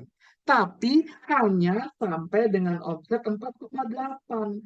Dari sampai dengan 50M ini, nggak semuanya dapat tarif 50%. Yang dapat 50% hanyalah bagian dari 4,8M. Langkah pertama, omsetnya berapa? 40M, Pak. Oh, dapat fasilitas pengurang tarif. 50%, tapi nggak dari 40M. Dari mana? Dari 4,8 dari 40M. Maka kalau kita contohkan, ada perusahaan, misalnya di sini, ada perusahaan omsetnya adalah kita lihat sini. Nah, kita lihat ya. Ini omsetnya, sampai dengan 4,8 dapat pengurang tarif. Tapi di atas 4,8 full. Ini sampai dengan 4,8, 11%. Di atas 4,8, full 22%. Atau kalau kita lihat contoh soalnya, biar gampang. PTX tahun 2009, omsetnya 30M. Sales plus other income, laporan keuangan 30. Ketika lapor SPT, dapat penghasilan kena pajak 3 miliar. Omsetnya sampai dengan 50. Dapat pasal 31E. Fasilitas pengurang tarif list adalah 50%, tapi hanya sampai dengan omset 4,8. Maka sebenarnya tugas Anda adalah mencari penghasilan kena pajak yang dapat fasilitas. Bagaimana cara mencarinya, Pak? 4,8 fasilitasnya dibagi total omset 30M dikali total penghasilan kena pajak. 3 miliar ini kan total penghasilan kena pajak dari 30M. Tugas Anda dari 30 miliar, 4,8M-nya, berapa sih penghasilan kena pajaknya? Yang dapat fasilitas adalah 4,8 dibagi total omset laporan keuangan dikali total penghasilan kena pajak. Yang dapat fasilitas sampai dengan 4,8M. Bagaimana ngitungnya? Dapat 480, 4,8M dibagi total omset dikali total penghasilan kena pajak. Dapat 480 juta.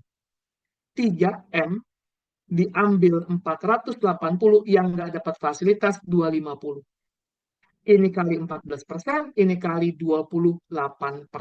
Jadi fasilitasnya tidak seluruhnya, tapi hanya sampai dengan omset 4,8. Pertama, omsetnya berapa? Oh, di bawah 50, Pak. Sampai dengan 50. Oh, dapat fasilitas pengurang tarif. Tapi nggak semua. Hanya sampai dengan omset 4,8. Tugas Anda adalah mencari berapa sih penghasilan kena pajak sampai dengan omset 4,8. Caranya 4,8 dibagi total omset dikali total penghasilan kena pajak. Gitu ya. Oke, kita lihat di sini peredaran bruto tahun 2019. Ini seluruh penghasilannya dijumlahkan. Mau penghasilannya tidak final, mau final dijumlahkan seluruhnya. Mau bukan objek, dijumlahkan seluruhnya. Dapat 30 miliar. Total omsetnya 30 miliar. Dapat fasilitas nggak? Dapat. Tapi hanya sampai dengan omset 4,8M. Penghasilan kena pajaknya 300 juta. Dicari penghasilan kena pajak dapat fasilitas. Bagaimana cara nyarinya? 4,8M dibagi total omset dikali total penghasilan kena pajak. 48 juta dapat fasilitas. Selisihnya tidak dapat fasilitas. Itulah pasal 31E ya. Kalau yang di atas 50 namanya pasal 17.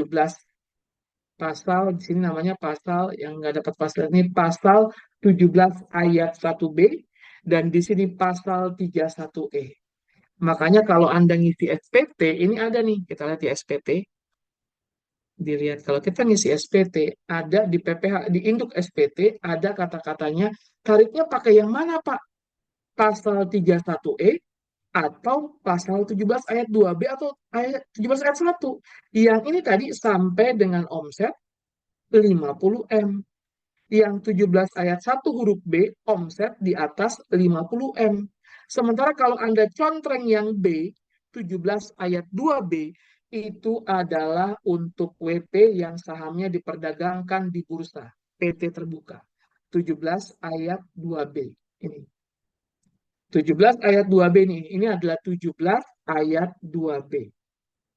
17 ayat 2B adalah bagi wajib pajak dalam negeri yang sahamnya diperdagangkan di bursa berbentuk PT perseroan terbuka, sahamnya diperdagangkan di bursa, dan 40% sahamnya. Jadi yang dapat fasilitas 17 ayat 2B, tarifnya dapat pengurang 3% tanpa memandang omset. Jadi perusahaan Anda tanpa memandang omset dapat pengurang tarif 3%.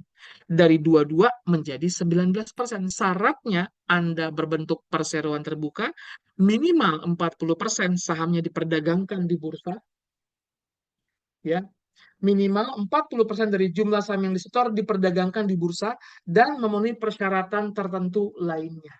Apa persyaratan lainnya? Persyaratan lainnya saham harus dimiliki paling sedikit 300 pihak. Dan masing-masing pihak hanya boleh memiliki kurang dari 5%. Jadi ada syarat tambahan. Dia nggak memandang omset. Yang penting pertama berbentuk PT. Kedua, sahamnya diperdagangkan di Bursa Efek minimal 40%. Ketiga, ada syarat tambahan. Kepemilikan masing-masing nggak boleh lebih dari 5%. Dan pemiliknya paling sedikit 300 orang. Itu yang pasal 17 ayat 2B. Nah, ini PPh final UMKM sebesar 0,5% dikalikan dengan omset, ya, dikalikan dengan omset. 0,5% dikalikan dengan omset. Ini adalah untuk wajib pajak badan. Bisa juga wajib pajak badan, bisa juga orang pribadi. Untuk wajib pajak badan, ya, ini adalah CV dan firma 4 tahun. PT perorangan 4 tahun, PT biasa 3 tahun. Bersifat final. Bersifat final opsional. Artinya kalau Anda nggak mau pakai ini pun boleh, tapi defaultnya ini. Ketika Anda baru terdaftar, tadi kemarin ada pertanyaan, Pak, saya baru terdaftar 2022. Atau Pak, saya baru terdaftar 2019, baru bikin PT. Maka Anda bisa menggunakan PPh Final UMKM kalau Anda PT-nya perorangan 4 tahun. 2019, 2020, 2021, 2024. Dengan catatan selama tahun ini tidak melebihi 4,8. Bagaimana Pak kalau 2019 kan saya baru terdaftar ya Pak. Omset saya 5M Pak. Omset Anda 5M tetap ngitung PPh final sampai dengan selesai 0,5%. Tapi nanti 2020 nggak boleh lagi pakai PPh final. Ini pun yang terkadang WP lagu di lapangan. Pak, saya kan terdaftar Pak ya 2022. Omset saya Pak 5M. Boleh nggak saya pakai UMKM? Boleh, tapi hanya sampai 2022. Nanti 2023 nggak boleh lagi pakai UMKM karena udah di atas 4,8 M. Jadi kalau kita baru terdaftar, selesaikan. Sekalipun di atas 4,8. Tapi tahun berikutnya tidak boleh lagi pakai PPh final UMKM. Oke, ada pertanyaan? Oke. Silakan kalau ada yang mau bertanya. Oke, bagaimana bila omset di tahun 2020 di atas 50M dan tahun 2021 di bawah 20M? Omset kita lihat ya. Ini ada pertanyaan dari Mbak Mas Ada Putra. Oke, sebentar kita ini dulu ya. Oke, ini slide-nya kita ini kan. Kita akan lihatkan pertanyaan dari Mas Ada. Oke, saya kasih nilai dulu. Yang bertanya Mas Ada Saputra. Oke, kasih nilai Ada Saputra. Bagaimana bila omset tahun 2020 di atas 50M dan omset 2021 di bawah 50M? Berarti yang 2020 omsetnya itu adalah di atas 50M. Ketika dia lapor SPT PPh Badan 2020, dia menggunakan tarif adalah pasal 17 ayat 1B. Tarifnya adalah full 22%. Ketika 2021 omsetnya di bawah 50, maka dia mencontreng pasal 31E yang dapat fasilitas pengurang tarif sampai dengan 50%, tapi hanya sampai dengan omset 4,8. Ini nggak seperti PPh final UMKM. Kalau ini bisa maju mundur, nggak seperti PPh final UMKM. UMKM kalau sekali udah di atas 4,8, tahun berikutnya nggak boleh. Kalau sekarang, Pak, saya sekarang 50, nanti turun, ya berarti kamu dapat sekarang 17 yang biasa, 22%, nanti 31 di tahun berikutnya, tidak ada masalah, gitu ya. Ini nggak seperti PPh final UMKM. Oke, ada pertanyaan lain? Jadi yang ketika dia di bawah 50 ya pakai 31E. Ketika di atas 50 ya pakai, sorry, ketika di atas 50, 17 ayat 1B. Ketika di bawah 50, 31E. Ya, jadi bisa naik turun nggak ada masalah. Seperti itu. Oke, kita lihat ada lagi pertanyaan. Oke, ada lagi yang lain? Oke, oke. Kalau nggak ada, kita lanjutkan. Tadi kita sudah sampai pada bagian ini nih. Kita ulang ke sini. Oke. Nah, jadi kita sudah menghitung PPh terhutang, yaitu tarif dikalikan penghasilan kena pajak. PPh terhutangnya 100 juta. Nanti dikurang dengan kredit pajak. Kredit pajak artinya pajak yang sudah dibayar. Anda bisa bayar sendiri, Anda juga bisa dibayar lewat pemotongan atau pemungutan. Nah, sekarang kita masuk dalam tema terkait dengan kredit pajak. Oke, kita lihat ada pertanyaan lagi tidak? Oke, maaf Pak, kalau perusahaan setelah batas PPh final, UMKM membuat perusahaan baru agar tetap menggunakan PPh final UMKM, apakah itu menjadi masalah? Oke, kita lihat ya. Sambil kita bahas di sini. Oke. Sambil kita mau bahas, tadi ya saya akan buka dulu slide-nya yang ini, kredit pajak ya. Oke. Oke. Pak, gimana Pak kalau saya setelah apa ya, setelah udah 4 tahun saya bikin PT baru gitu ya. Oke, kita lihat. Yaitu bagian daripada tax planning. Misalnya Pak, saya kan terdaftar tahun 2019. Karena saya bukan PT perorangan, Pak, 2020, 2021. Saya udah habis nih, Pak, PPh final UMKM-nya. Saya nggak bisa gunakan, Pak. Ini tadi PT-nya PTA. Kemudian saya diriin PT, PT-nya PTB. Boleh nggak sih, Pak? Selama sebenarnya asetnya terpisah, PTA asetnya sendiri, PTB asetnya sendiri. Ya, karena PTA dan PTB adalah entitas yang terpisah, walaupun pemiliknya Tuan M. Selama asetnya PTA sendiri, asetnya PTB sendiri.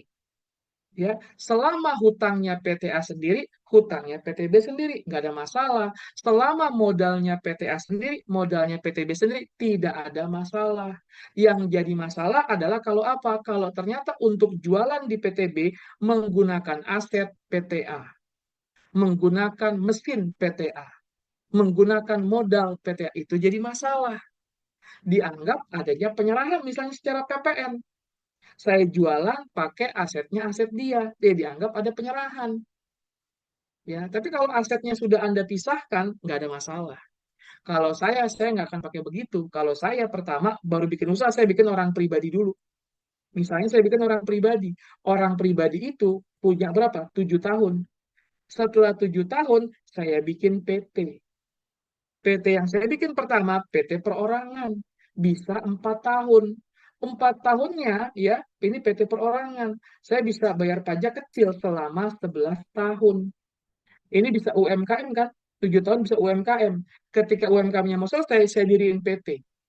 Entitasnya tapi harus terpisah. Modalnya terpisah, asetnya yang penting terpisah. Saya bikin PTN.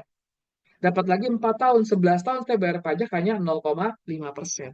Intinya teman-teman boleh selama asetnya benar-benar terpisah. Hutangnya juga terpisah. Seperti itu Mbak Monita. Boleh-boleh aja bagian daripada tax planning ya. Oke, ini ada kita lihat pertanyaan lagi dari Michelle. Sebelum saya kasih nilai dulu ya yang tadi bertanya Mudita dan Michelle. Oke, Mudita. Oke, Michelle Angelina ya, Michelle Angelina Johan. Oke, Michelle Angelina. Oke, Michelle Angelina Johan. Oke, berarti kalau perusahaan yang sebelum sudah menerapkan tarif pasal 17, namun omset berarti iya nggak bisa kalau Anda udah memilih menggunakan tarif pasal 17, nggak boleh. Ketika Anda udah tarif pasal 17, nggak boleh menjadi PPh final UMKM, nggak boleh. Ya, defaultnya Anda UMKM. Tapi kalau Anda dari awal nggak UMKM, Anda ngundang itu pasal 17, ya kesananya harus pakai pasal 17. Nggak bisa lagi pakai UMKM. Nggak boleh, Pak. Kan omset saya di bawah 4,8, Pak. Ya kalau Anda di bawah 4,8, kan dapat pasal 31E. Kalau Anda omsetnya 4,8, fasilitasnya sampai dengan 4,8, maka seluruh omset Anda tarifnya cuma 11%. Tapi Anda nggak bisa lagi menggunakan UMKM. Kalau udah menggunakan PPh Badan, nggak boleh pakai UMKM lagi. Berarti Anda memilih menggunakan tarif pasal 17. Ya, oke. Seperti itu Mbak Michelle, jadi nggak bisa lagi berubah-ubah gitu ya. Tapi kalau awalnya UMKM, bisa berubah. Defaultnya Anda memang UMKM. Ya, kalau Anda nggak setuju, boleh pakai tarif pasal 17 gitu ya. Oke. Tapi UMKM itu bukan berarti Anda bayar pajaknya ringan loh teman-teman. Kalau misalnya Anda punya pembukuan yang bagus, dan kira-kira Anda ketika bikin PT ini, kira-kira akan rugi. Kalau saya akan bikin PT, PT misalnya saya nggak milih UMKM. UMKM itu untung atau rugi bayar 0,5, gede loh. Tapi kalau saya kira-kira, wah, di tahun pertama saya ini pasti akan rugi nih. Tahun kedua akan rugi, tahun ketiga akan rugi. Saya memilih tidak menggunakan UMKM. Jadi teman-teman sebenarnya ketika Anda terdaftar pertama kali, Anda harusnya kalau Anda nggak mau pakai UMKM, Anda bikin surat sebenarnya. Saya bikin surat, saya nggak mau menggunakan UMKM, menggunakan tarif umum. Artinya tarif kali penghasilan kena pajak. Kalau Anda rugi, ya Anda nggak bayar pajak. Maka saya bilang kalau saya kira-kira bisnis saya udah mengukur 2-3 tahun ini berat, 4 tahun ini berat. Saya akan lebih memilih menggunakan tarif PPh Badan biasa. Saya bikin surat ke KPP. Saya nggak mau pakai PPh Final UMKM. Biar 3 tahun saya nggak perlu bayar pajak karena saya tahu saya akan rugi, gitu ya.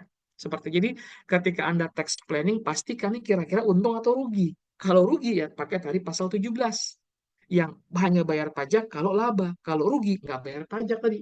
Adanya bahkan ruginya bisa dikompensasi sampai dengan 5 tahun ke depan. Tapi kan rugi diperiksa, Pak. Ya, memang rugi diperiksa. Makanya saya bilang kalau Anda tahu Anda rugi, kemudian Anda menggunakan tarif PPh final. Sorry, ketika Anda tahu Anda akan rugi, Anda menggunakan tarif pasal 17 yang otomatis rugi nggak bayar pajak. Berarti apa? Anda wajib membaguskan pembukuan Anda. Dokumennya disimpan dengan baik. Karena nantinya Anda akan diperiksa. Tapi nggak ada masalah. Kalau benar ya nggak ada masalah gitu ya. Oke, kita akan lihat kredit pajak. Kredit pajak artinya pajak yang sudah dibayar. Pajak yang sudah dibayar. Anda bisa melakukan bayarnya dibayar sendiri. Pak, saya setor pasal 25 atau saya setor pasal 29. Itu kredit pajak yang dibayar sendiri. Ada lagi namanya kredit pajak luar negeri. Karena PT ABC itu adalah WP dalam negeri, ajas pemajakannya Worldwide Income (WWI). Ketika saya menjadi wajib pajak dalam negeri, saya akan dikenakan pajak atas penghasilan dari Indonesia dan penghasilan dari luar Indonesia. Kira-kira kalau Anda punya penghasilan dari luar negeri, bayar pajak nggak di luar negeri? Pasti bayar pajak.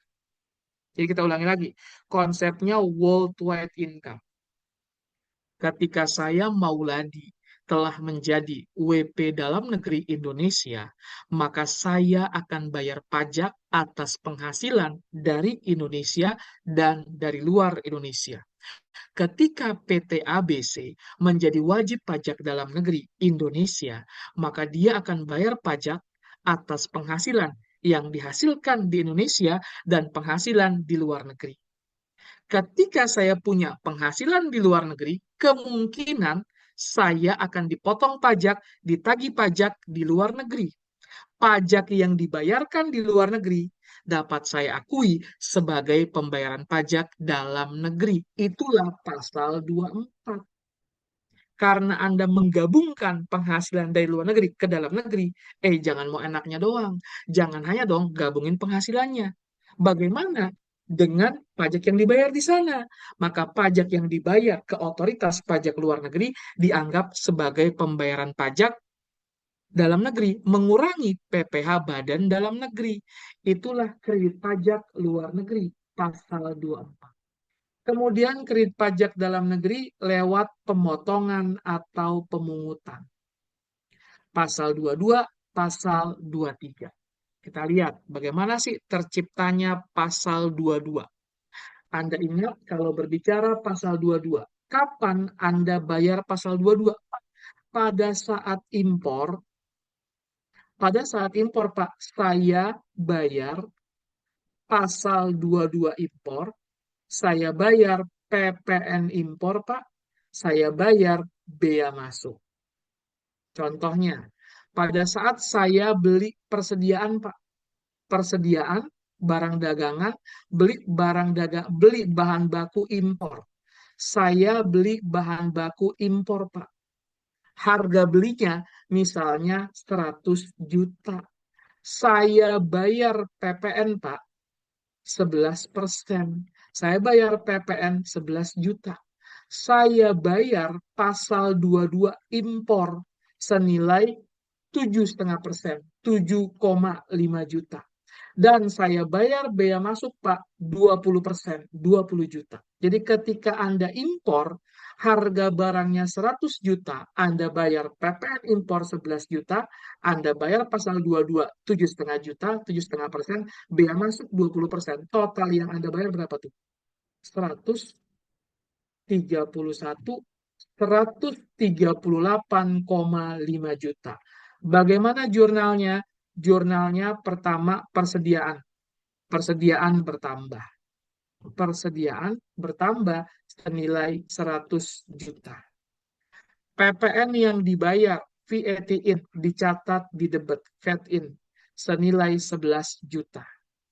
Pasal 22 yang Anda bayar, kita sebut dengan uang muka. Bagi yang membayar atau dipotong, dicatat sebagai uang muka pasal 22. Berapa uang mukanya? 7,5 juta. Mencatat adanya bea masuk senilai 20 juta. Ini misalnya kreditnya adalah cash. Cashnya 138,5 juta. Kalau Anda belinya, Anda adalah PKP, VAT in nanti Anda laporkan di SPT PPN bagian B1. Jadi pajak masukan PPN.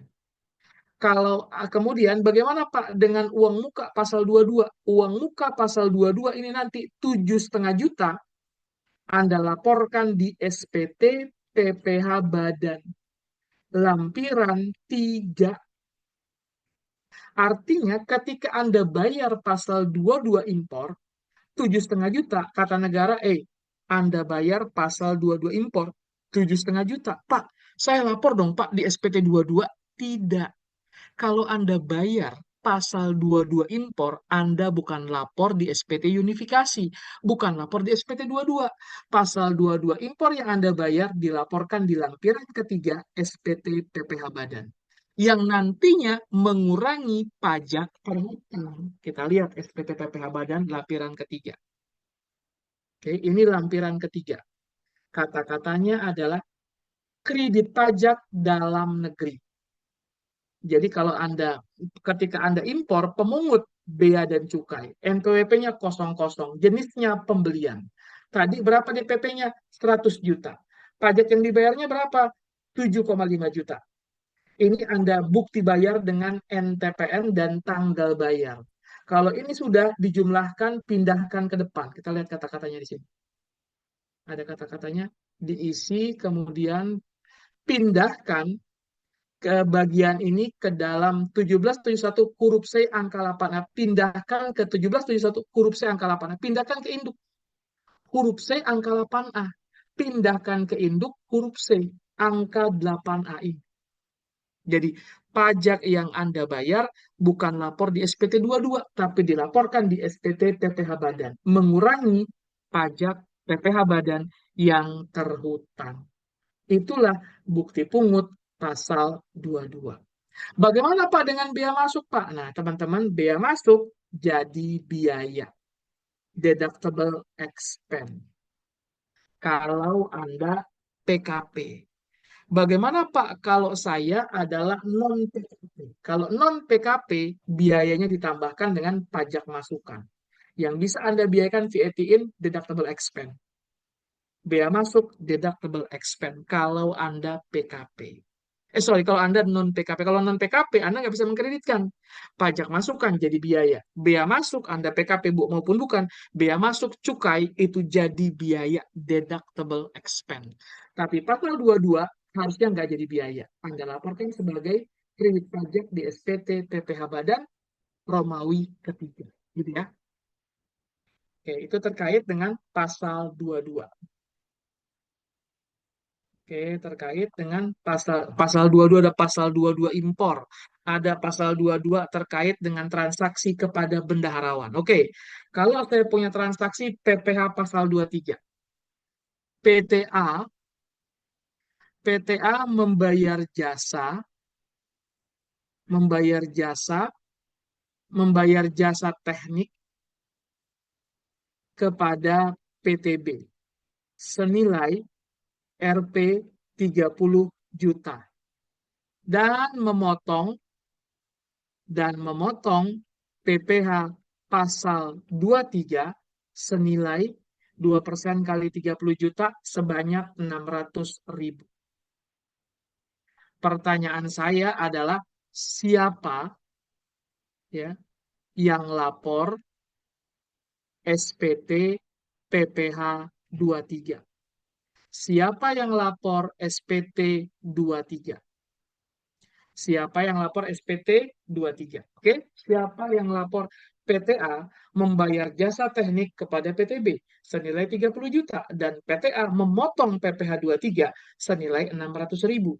Siapakah yang lapor SPT PPh 23? Oke, silahkan. Jawabannya taruh di dalam menu chat. Oke, 3 orang pertama saya kasih nilai. Oke, kita lihat ya 3 orang pertama ya. Ini 3 orang pertama saya lihat. Oke, 3 orang pertama. Stefani, ada Putra, dan Setiani. Oke, saya kasih nilai dulu ya. Saya bilang 3 orang pertama. Oke, oke, Setiani. Oke, saya kasih absen dulu. Oke, ini tadi ada Putra, Setiani, dan Setiani. Oke, Stefani, Stefani, dan Setiani. Oke, Stefani.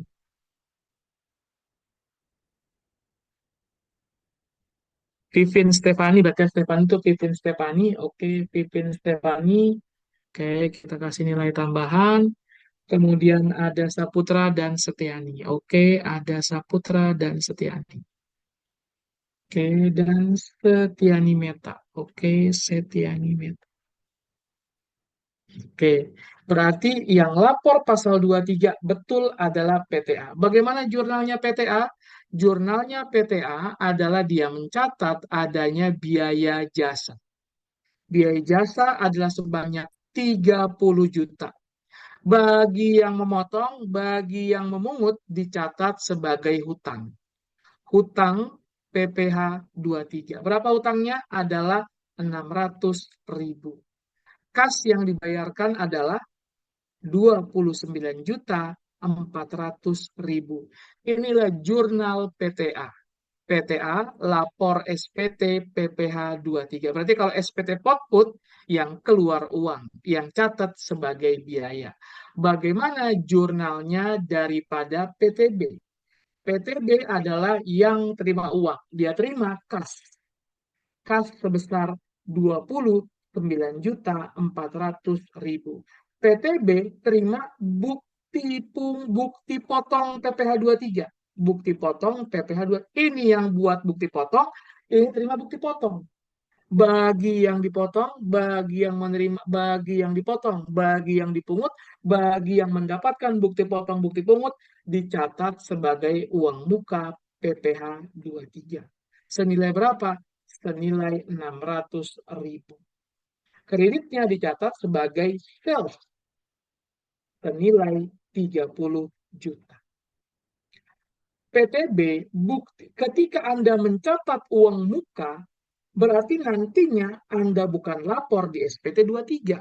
Ketika Anda mencatat uang muka, kedepannya Anda akan lapor dalam SPT PPh Badan. Inilah yang disebut dengan kredit pajak dari bukti potong atau bukti pungut. Inilah yang dilampirkan, dilaporkan di tadi lampiran Romawi 3, SPT PPh Badan. Oke, jadi itu terkait dengan pasal 23 ya. Jadi Anda yang dapat bukti pungut, Anda yang dapat bukti potong, bukan lapor di SPT Potput, tapi lapornya di SPT PPh Badan sebagai kredit pajak yang mengurangi nantinya pajak yang terhutang. Gitu ya teman-teman ya. Oke, ada pertanyaan di sini? Ada yang Anda nggak paham? Biar saya ulangi. Oke.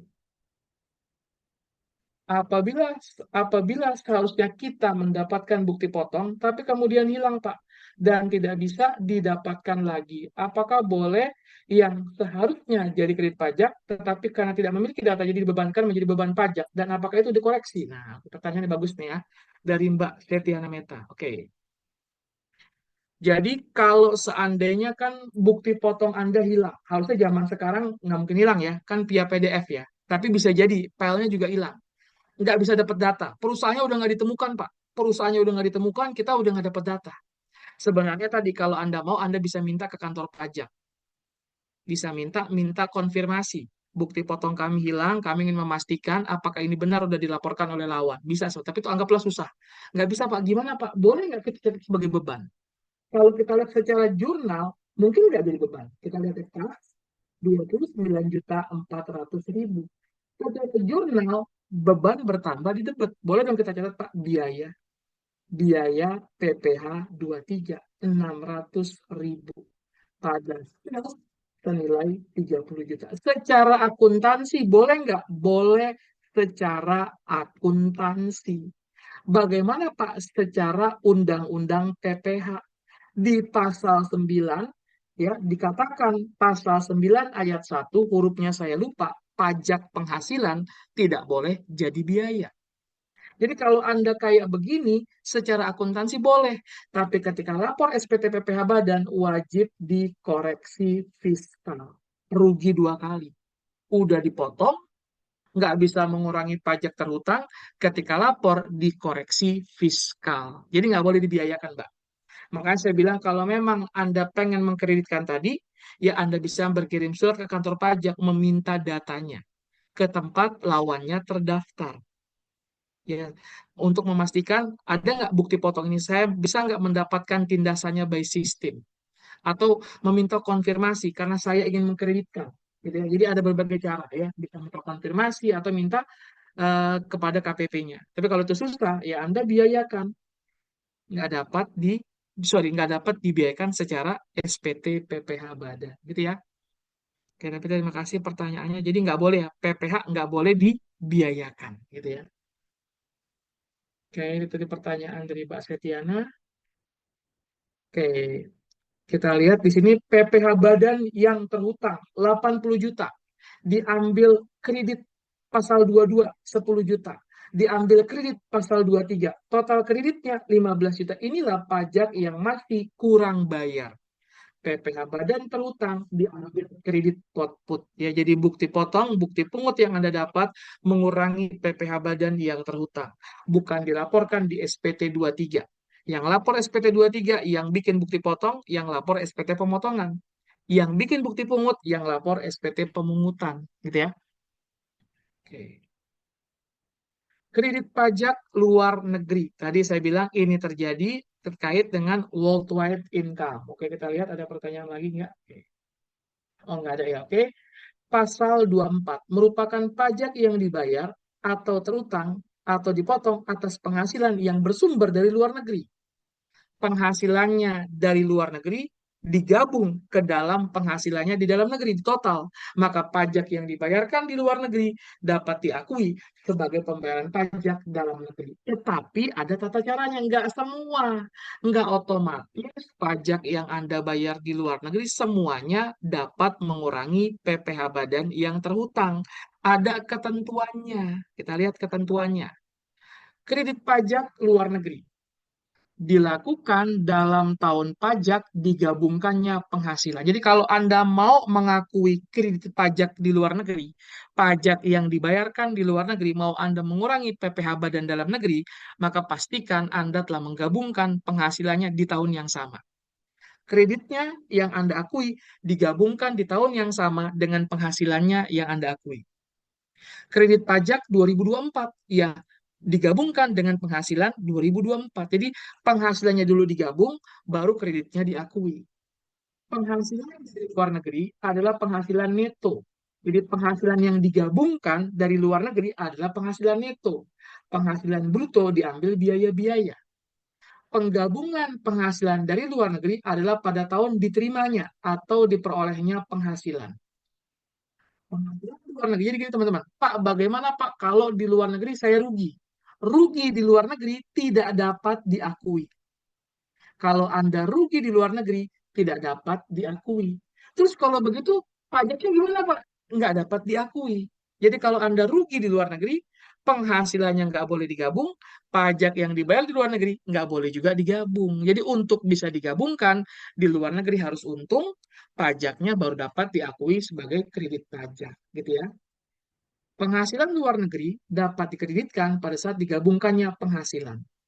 Perhitungan jadi PPh luar negeri dapat dikreditkan pada saat digabungkannya penghasilan. Penghitungan luar negeri yang dapat dikreditkan dilakukan per jenis penghasilan untuk setiap negara. Kalau Anda punya banyak negara, perhitungan pasal 24-nya per setiap negara. Rugi di luar negeri tidak dapat diakui. PPh yang dibayar di luar negeri yang tidak dapat dikreditkan tidak boleh jadi biaya dan tidak boleh direstitusi. PPh yang dibayar di luar negeri yang tidak dapat dikreditkan nggak boleh jadi biaya dan tidak boleh direstitusi. Karena nanti ada tata caranya. Tidak seluruh yang dibayar di luar negeri dapat kita kreditkan. Ada tata caranya. Ini kita di slide berikutnya. Maka yang nggak dapat dikreditkan tadi nggak boleh jadi biaya, nggak boleh juga direstitusi. Dalam hal berdasarkan ketentuan P3B mengatur bahwa suatu jenis penghasilan hanya dapat dikenai pajak di Indonesia. Berdasarkan P3B, hak pemajakannya hanya boleh di Indonesia. Tapi di luar negeri ternyata dilakukan juga pemotongan, pembayaran, maka PPh luar negeri tidak dapat dikreditkan. Jadi kalau hak pemajakannya ada di Indonesia, yang di luar negeri memotong yang nggak boleh dijadikan kredit pajak. Simpulannya gitu.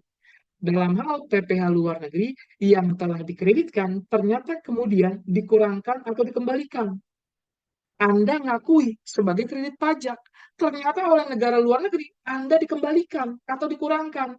Maka pajak yang terhutang berdasarkan Undang-Undang PPh ditambah dengan jumlah yang dikurangkan. Jadi tahun ini Anda mengklaim sebagai kredit pajak.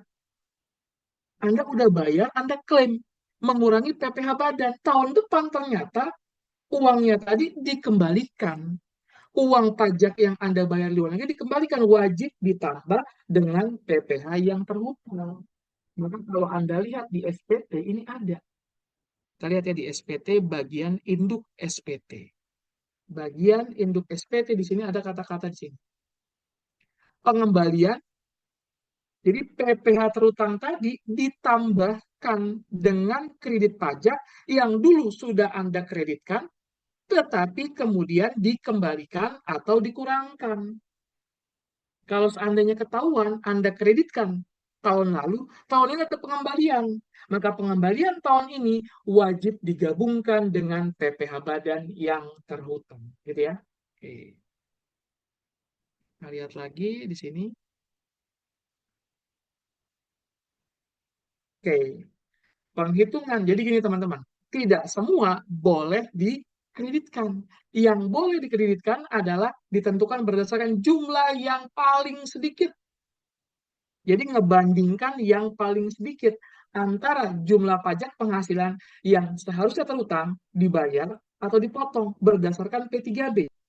Jadi mana yang paling sedikit berdasarkan P3B atau berdasarkan yang dibayar di luar negeri atau berdasarkan jumlah tertentu. Jadi yang dapat Anda kreditkan adalah mana yang lebih kecil antara berdasarkan P3B atau real jumlah yang Anda bayar dan jumlah tertentu. Jadi untuk dapat mengkreditkan, Anda wajib menghitung jumlah tertentu. Jumlah tertentu ini adalah paling tinggi sebesar PPh yang terhutang. Kita lihat, jumlah tertentu, penghasilan neto luar negeri dibagi total penghasilan kena pajak dikali PPh yang terhutang. Dihitung per country basis. Jadi membandingkan tiga antara jumlah yang dibayar di luar negeri, jumlah seharusnya menurut P3B, dan jumlah tertentu. Mana yang lebih kecil? Kita lihat contohnya di sini. WPPT Indologo dan Indologo 3 dalam tahun pajak 2018 menerima dan memperoleh penghasilan neto sebagai berikut. Di negara X, PT Indologo memiliki penghasilan usaha sebesar 1 miliar dan telah dikenai pajak luar negeri telah dia bayar 300 juta. Dia punya penghasilan di negara X 1M, bayar pajak 300 juta. Di negara Y, PT Indologo menerima penghasilan bunga sebesar 3 miliar dan telah dikenai pajak sebesar 450 juta.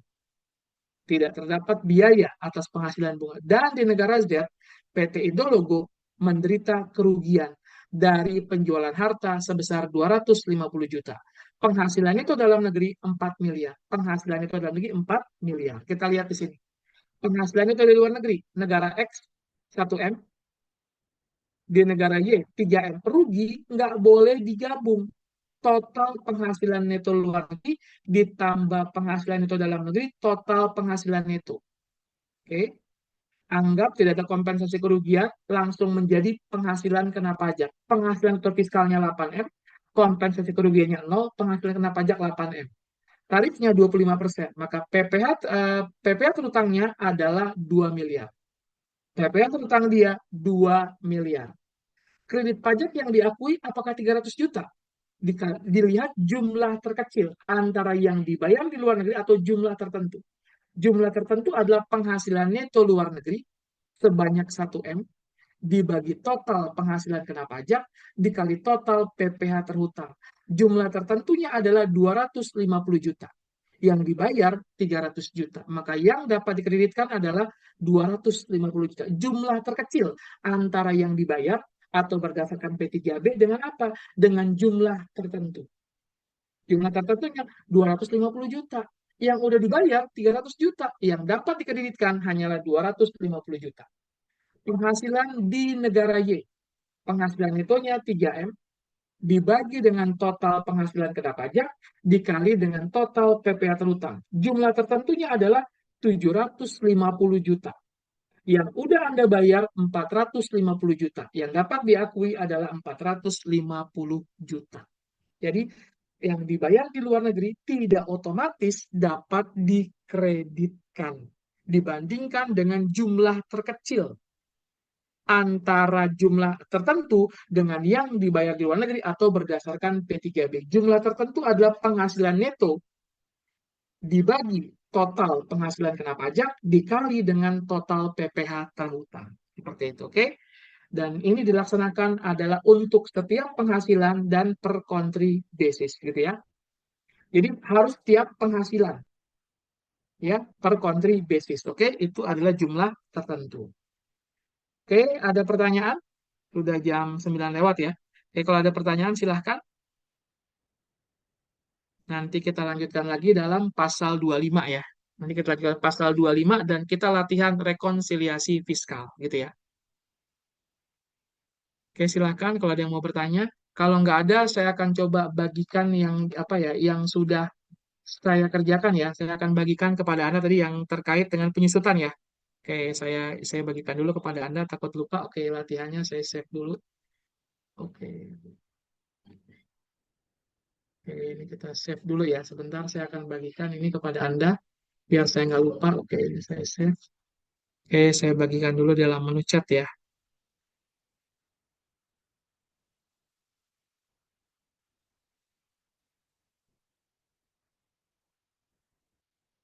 Oke, sebentar.